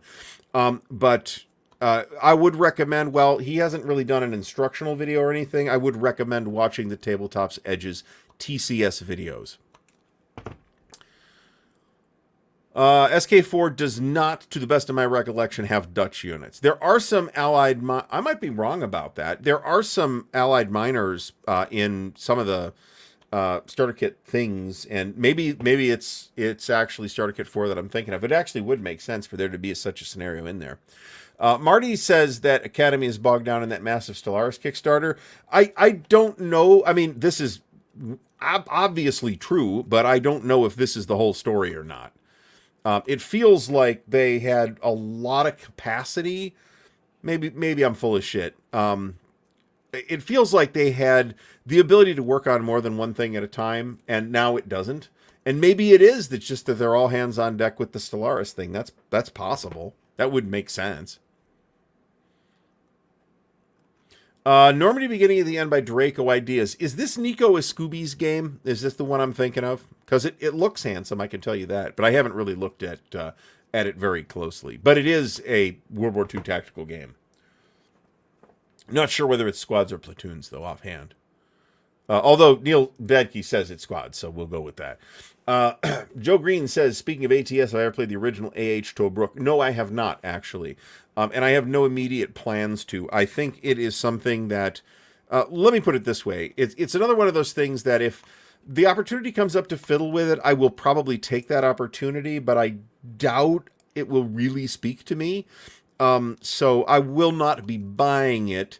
However, I can say things like that, but if I run into a copy of Avalon Hill's Tobruk that looks vaguely complete for $3 at a Goodwill, I will buy it. So there's that. Yes, I expect there to be a starter kit magazine and for them to continue doing starter kit support products. I am actually willing to try Advanced Tobruk System as well. We've got one of the local guys in Columbus that likes it, and I know a couple of the people that like it. I'll give it a shot. My faith is not high because I think Critical Hit is not a good company. So there's that. Meandering Mike, thanks for stopping by. Eric Hansen says Last 100 Yards is very good. MMP is working on red barricades for starter kit. I'm not positive I think that's a great idea. Complexity on... So, Molotov Cocktail. So, remember that BGG's data, fundamentally, some amount of it does come from publishers. The vast majority of it comes from just users on BGG. So as Molotov Cocktail says here, the people who are going to rate your ASL products probably have a little more tolerance for complexity than the audience that is going to rate your Mage Knight products. I've never played Mage Knight, and I also have no plans to do so. But I will just take the words for the people that liked it and say, okay, great, they liked it. Rock on, you people that liked it. But... Oh, look at this. I actually can use a different style of tray here. Or tray divider, I should say. But I wouldn't... I mean, I always take those kinds of numbers, particularly when they sort of look like they might appear to be at some kind of objective standard with a measuring stick and all that. Take that stuff with enormous amounts of salt from BGG. And this is not a let's bash BGG. This is a recognition of where their data is coming from and to what extent it is policed.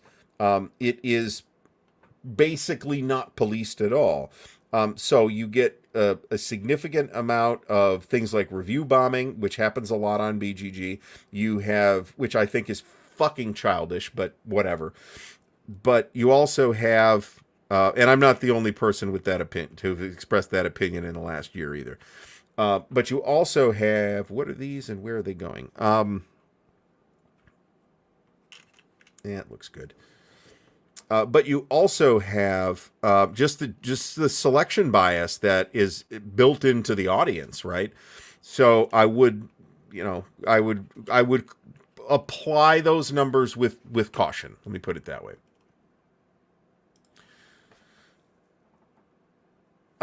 You know what? I actually feel like there are other games that this applies to. I feel like if, I'm not making this choice, but if I were to be stranded on a desert island with one game, I have in the past said that one war game is probably going to be World in Flames. So there are a few other games that I think do have the comparative depth and richness and variety to support like extended play of it as your main game, but that you exclusively or almost exclusively play for long periods of time. ASL is a game that you could do that. There's enough there that you can just play that and not feel like you're getting bored. I think World in Flames is another one of those games. World at War is frankly another one of those games. There's enough going on there. There's tons of replay value. It's different every time. Those are good games to just dedicate yourself to. So, not 100% sure I agree with this because there is a floor there, right? That you are going to have problems going lower than. But to some extent, this is true. I need more water. And more whiskey. There needs to be more whiskey. So, the ASL starter kits. This has really turned into more of an ASL show than I expected it to, but I guess that's fine. The starter kits are... So starter kit number 1 is like basic squad actions, right? So you get squads and leaders and half squads and a couple of support, 2 or 3 support weapons. And And that's basically it. There's no guns, there's no vehicles. They leave a lot of extra stuff out that you just don't have to worry about. Are these Chinese communists? They totally are. There's a lot of stuff that you just don't need to worry about. Starter Kit number 2 includes all of the things that were included in Starter Kit number 1, rules-wise. You won't necessarily have as much scenario support.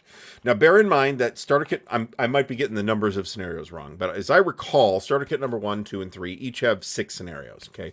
So basically, you buy Starter Kit number 1, and you've got basic infantry rules and basic infantry situations and some of the basic support weapons and leadership and things like that, and you can then play 6 scenarios and have a good time with 6 scenarios. And at that point, if you can play each of those scenarios twice, that's a very good amount of play value in that box, considering that that box new from Multiman costs like $35 or less. Okay, so awesome. On the other hand, when you go to buy Advanced Starter Kit Squad Leader Starter Kit number 2, it's going to add artillery into that mix, okay? So you're going to get 1 or 2 scenarios that are just that basic infantry stuff, and then the other scenarios are going to, I have no idea what that is, a Chinese headquarters.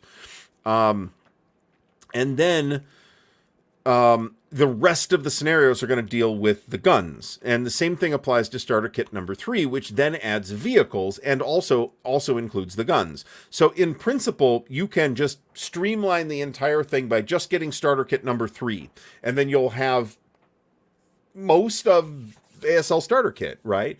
But you won't have as many scenarios. So the on-ramp will be steeper because you'll have to move more quickly into the more advanced scenarios without having extra simple scenarios that you could potentially replay, right?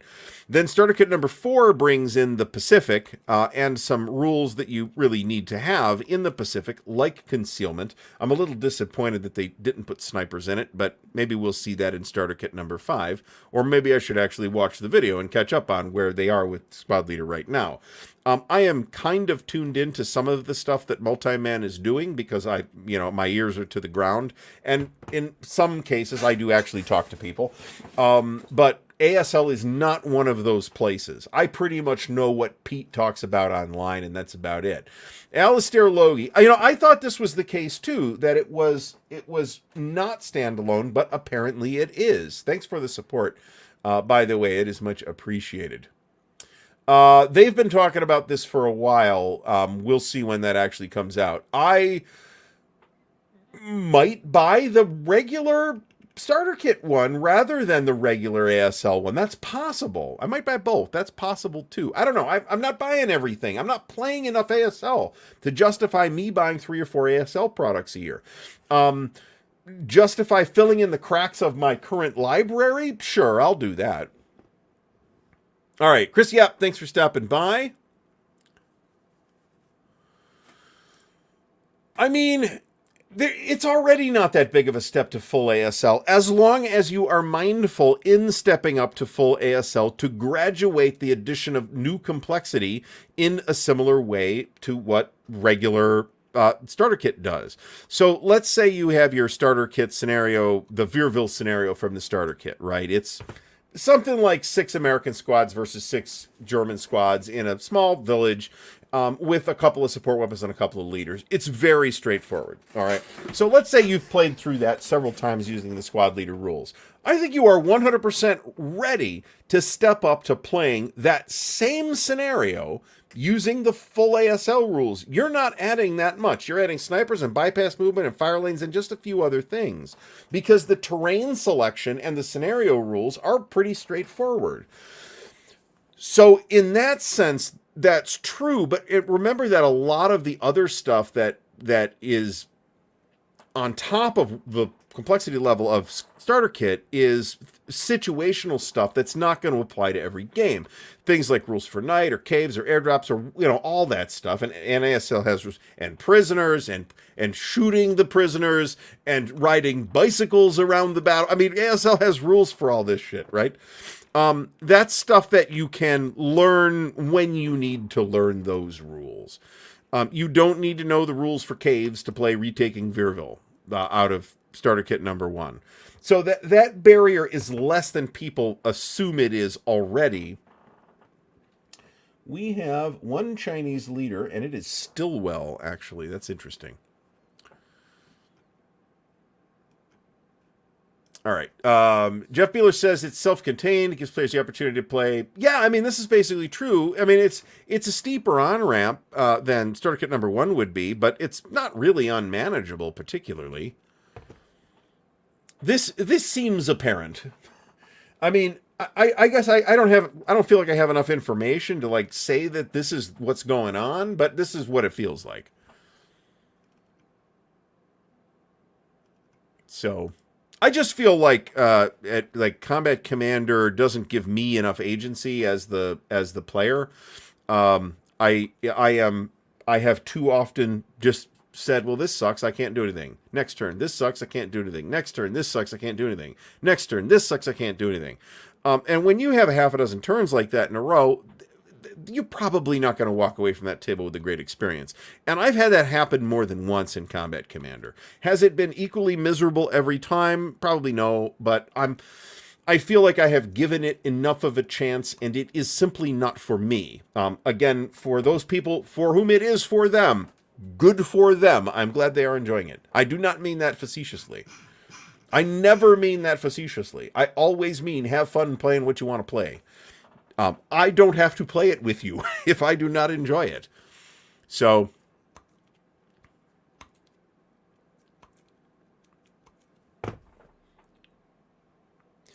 this can be frustrating, as Brian Jarvis points out. If you've got people who are kind of on...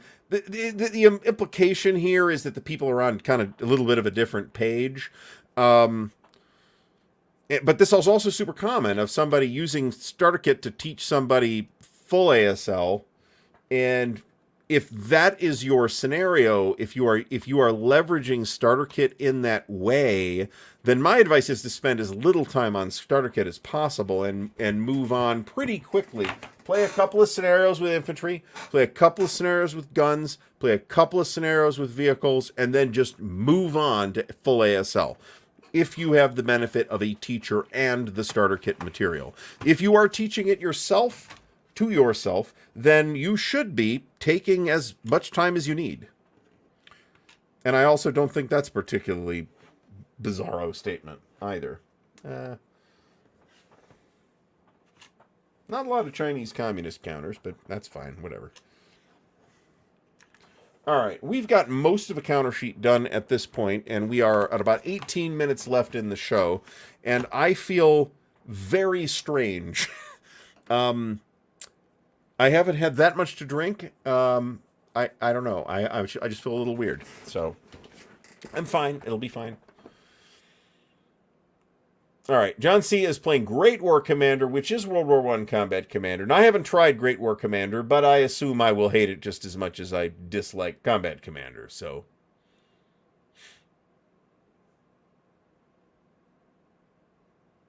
I would love this kind of scenario. It won't be happening over here. I'll be lucky if I can get her to play D&D. Not that I'm going to run D&D. That's not going to happen. But you know what I'm saying, like an RPG or something else that's not a war game. I could talk her into playing stuff that's not war games, but war games, no, that is just not going to happen anytime soon.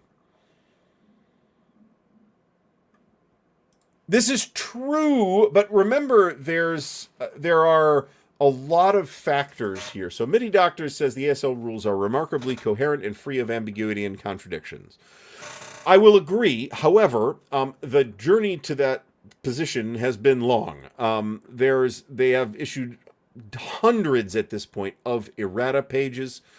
And you buy the new one or the digital version. I will recommend the digital version all day.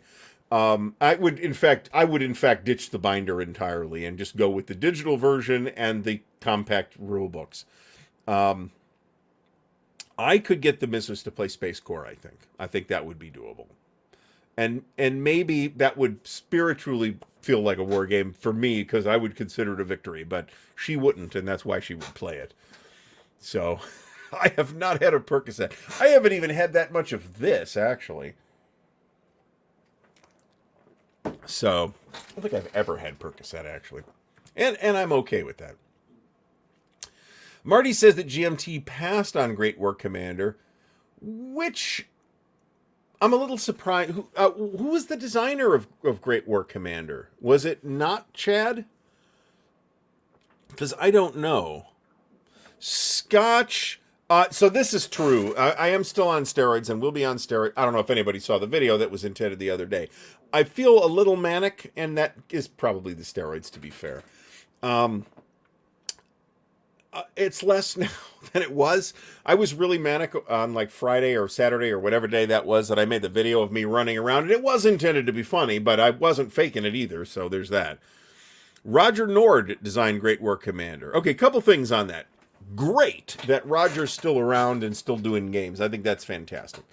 That said, I don't need Great War Commander. I'm good without it personally. I have had, like I said before, I have already given Combat Commander what I consider a fair shot. Yeah, ditch the binder. Use the digital one or the pocket rulebook. That's my opinion. And I agree with, and this is a big part of the reason why. Because then I don't have to worry about the fucking errata pages and what's in what order anymore. And swapping pages out every time I get a new product. Fuck it. I just download the new version from Wargame Vault and that's it. They should have, yeah. The irony is I couldn't like channel all this energy into something productive like yard work or something, which I have fucking lot to do. So you know what? I'm very, very interested in this. All right. So Jeff Beeler says Marco Polo Bridge includes OBA rules, will include night rules. One date is played at night. Ownership of number 4 is required, which I would expect because it's Pacific, right? So all of the starter kits should stay in print, regardless of not to say that they'll be super fast about it, but I would expect all of the ASL starter kit stuff to remain in print. I mean, don't forget that we have yeah, Roger was at one that I was at too. We might be talking about the same Compass Expo, John. I don't remember seeing Roger last year. So I think it was the year before. My keyboard is filthy. Yeah, that's actually just dirt. Well, this is exactly right. HASL is the historical ASL. Those are the historical modules where instead of like this generic geomorphic map that you're playing on, you play on a map that is a closer rendition of the actual terrain. Usually there's a campaign game or something like that. Red Factories is one example. Hatton and Flames is another example. EHASL, I think what that means is we're going to get all the rules material in electronic format for that stuff, which I would appreciate because it'll be a lot easier to deal with. I don't have the impression that Kurt is really involved from a management standpoint in the day-to-day operations of the company, though. That's the thing. I mean, I agree with this idea. They should try to keep that stuff in print basically at all times, but if they can't, then, it is what it is. Interesting. Yeah, that is an actual piece of glop. Anyway. So back in the day of ASL when it was still being published by Avalon Hill, I had all of the product except for Doomed Battalions, which was the last ASL, as I recall, was the last ASL product that Avalon Hill did, and it was the only one that I didn't have back in the day. I have it now because I bought what is not quite, but pretty close to a full collection of Avalon Hill ASL product from Fucko. But then as the products have been getting redone, there'll usually be like a lot more scenarios in it, and you'll have the updated stuff, and the counters are a little clearer and all that. So I'll usually buy the updated ones. Now we're probably going to see another updated Beyond Valor. I was about to say I'm not going to buy that because I have Beyond Valor, but the fact is I lost my binder that contains the Beyond Valor scenarios, so somebody's got to give me photocopies. I got the rest of it. I lost the scenario binder, and at this point it has been missing for like 6 years. I assume it is not going to just magically turn up. So I remember the Bellow Wood game, but I never played it. Roger has a couple of things in the works from Compass, as I recall.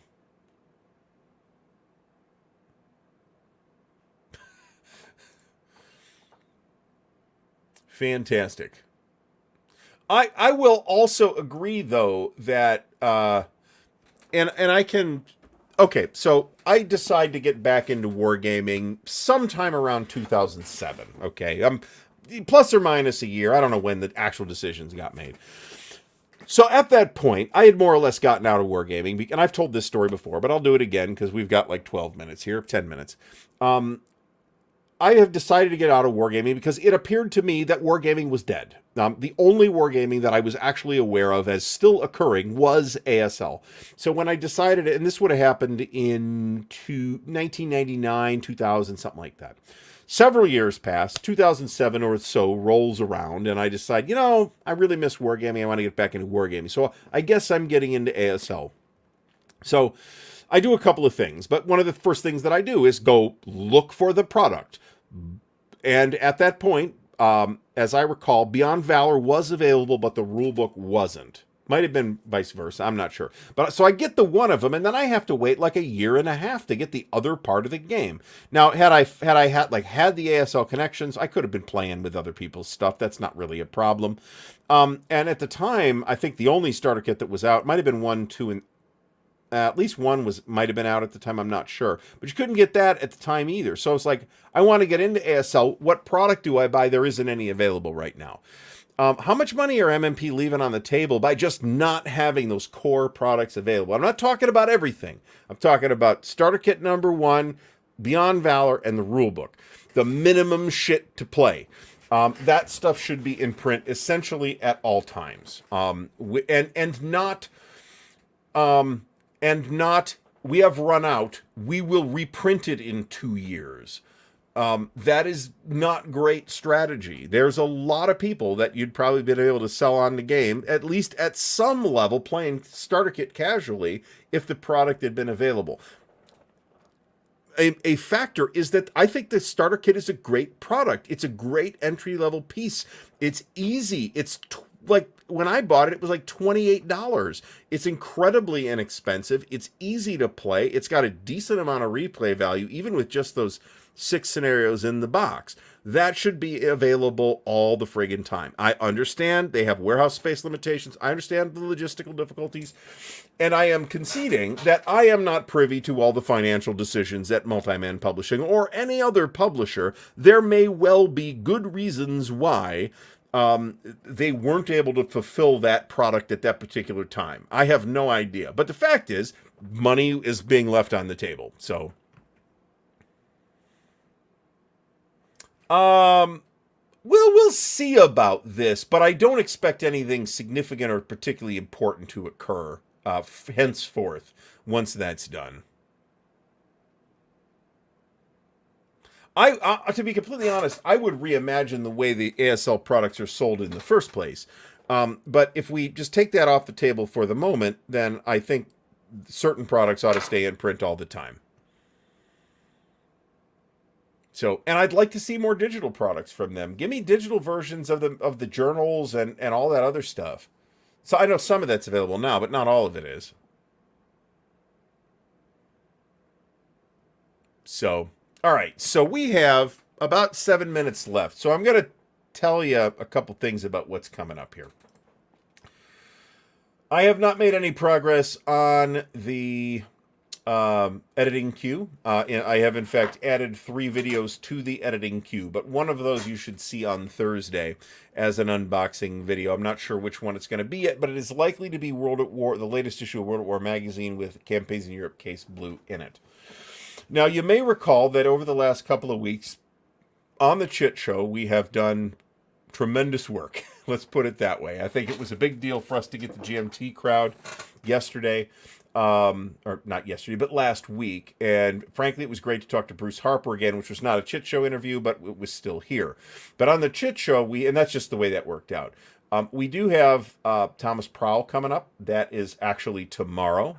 He is the lead designer on Axis Empires Ultimate Edition. Can't wait to talk to Thomas about that. And he's been a viewer on the show before.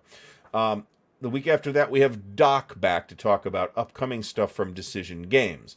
The week after that, we have Harry Rowland of the Australian design group and World in Flames. And after that, for the first time, our topic will be miniatures wargaming, as we talk to Steve Pratt from Pratt Game Designs, who's got some really pretty cool looking Napoleonic and Civil War stuff. So, and yes, don't forget to like the video.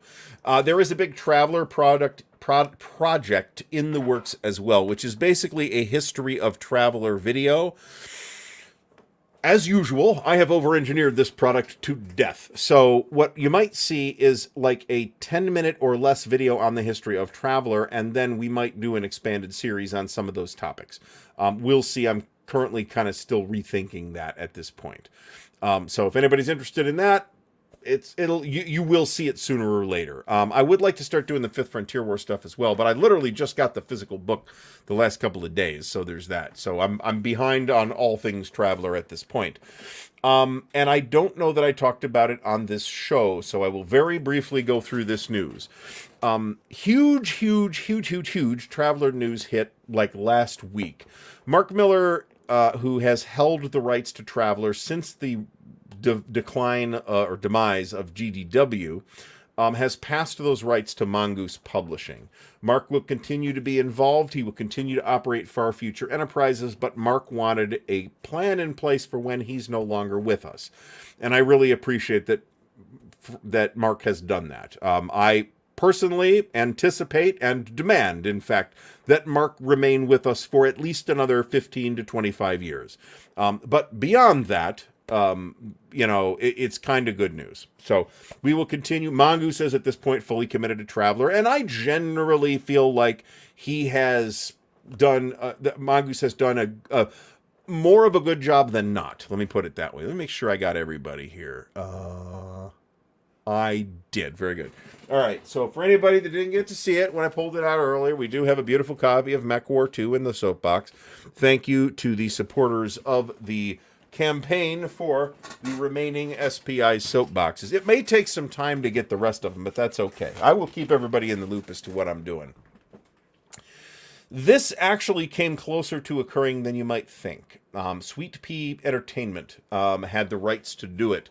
And they didn't make that happen because Ken Whitman was in charge. There was also a Kickstarter for a Traveler streaming television show, and they actually did film some things of that. Ken Whitman was also in charge of that, and so nothing actually was produced.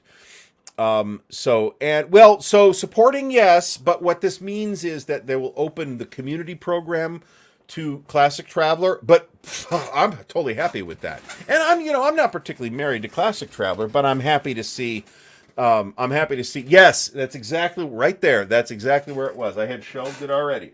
So we've got, this means that I have, of the 19 soapboxes, I want to say is the number that they did, I have 3, 7, 11, which is good. And it's, if I were to have 14, the remaining 3, then I would have all the ones that I really want. So I'd be happy with that. So Traveler 2300 is not included in the transition of Traveler to Mongoose because 2300 was not designed by Mark. Wasn't the rights holder in the first place. Mongoose is and will continue to be a licensee for 2300 AD. There's nothing that has happened to date that I have heard about has changed that. But the rights are slightly more complicated. And there's some other complications too. Like GURPS Traveler does not come with the deal. Traveler Hero does not come with the deal. A couple other, Traveler Map does not come with the deal. But like the Traveler Wiki and Citizens of the Imperium, the official forums, those are actually included in the deal because those were owned by Mark. So basically anything that Mark owned is owned by Mongoose now. And this all happened earlier in the year, and let's say there was telegraphing, and a lot of people kind of had a sense that something like this was going to go on. And I'm okay with it. I like the general direction. I am not going to try to make the statement that Mongoose has never fucked anything up. That would be obvious nonsense. They totally have. But I generally am happy with the direction that Mongoose as a company is going, and that Mongoose is taking Traveler. So I can live with it. I can live with it. Excellent. This is exactly correct. So, and at some point we will run a Traveler campaign as well. So there's that. All right, folks. It is 10 p.m. So we have had a whole bunch of people out here tonight. I feel like this has been, despite the fact that I did not come into it with a strong topic, and we were going to talk about advanced war games, and 80+% of that was about advanced squad leader. That was not my intention. I wanted to talk more about advanced PTO, actually. Maybe we'll get to that at a different time. And you'll be seeing some news in this space, vague space, at some point later on. So in any case, I want to thank everybody for coming out tonight. I want to thank the patrons of Ardwulf's Lair for helping to support the show. It would really not be possible without the patrons to keep doing this. It just wouldn't. And the tremendous support that we get from our friends at Noble Knight, the official sponsor of the Counterclipping Show. So thanks to Noble Knight and the patrons, and to everybody who supports this show every week by coming here every week and participating in this amazing community and conversations that we have. It's not pristine, but it's really nice. Okay. So there's that. I'll have a video on it eventually as well. I'm already several videos behind, and those are all in the editing queue. I've got videos in the editing queue ready to go. I just got to actually edit them. I hate editing. So, I am going to go conduct some breathing exercises now, because I haven't had any coffee since like before noon, and I absolutely feel completely wired, and it's 10 p.m. and I have to work tomorrow. So everybody have a great rest of the night, and we will see you all again very soon. Tomorrow night, remember, we've got Tom Prowl on. It's going to be a great show. Where's the outro?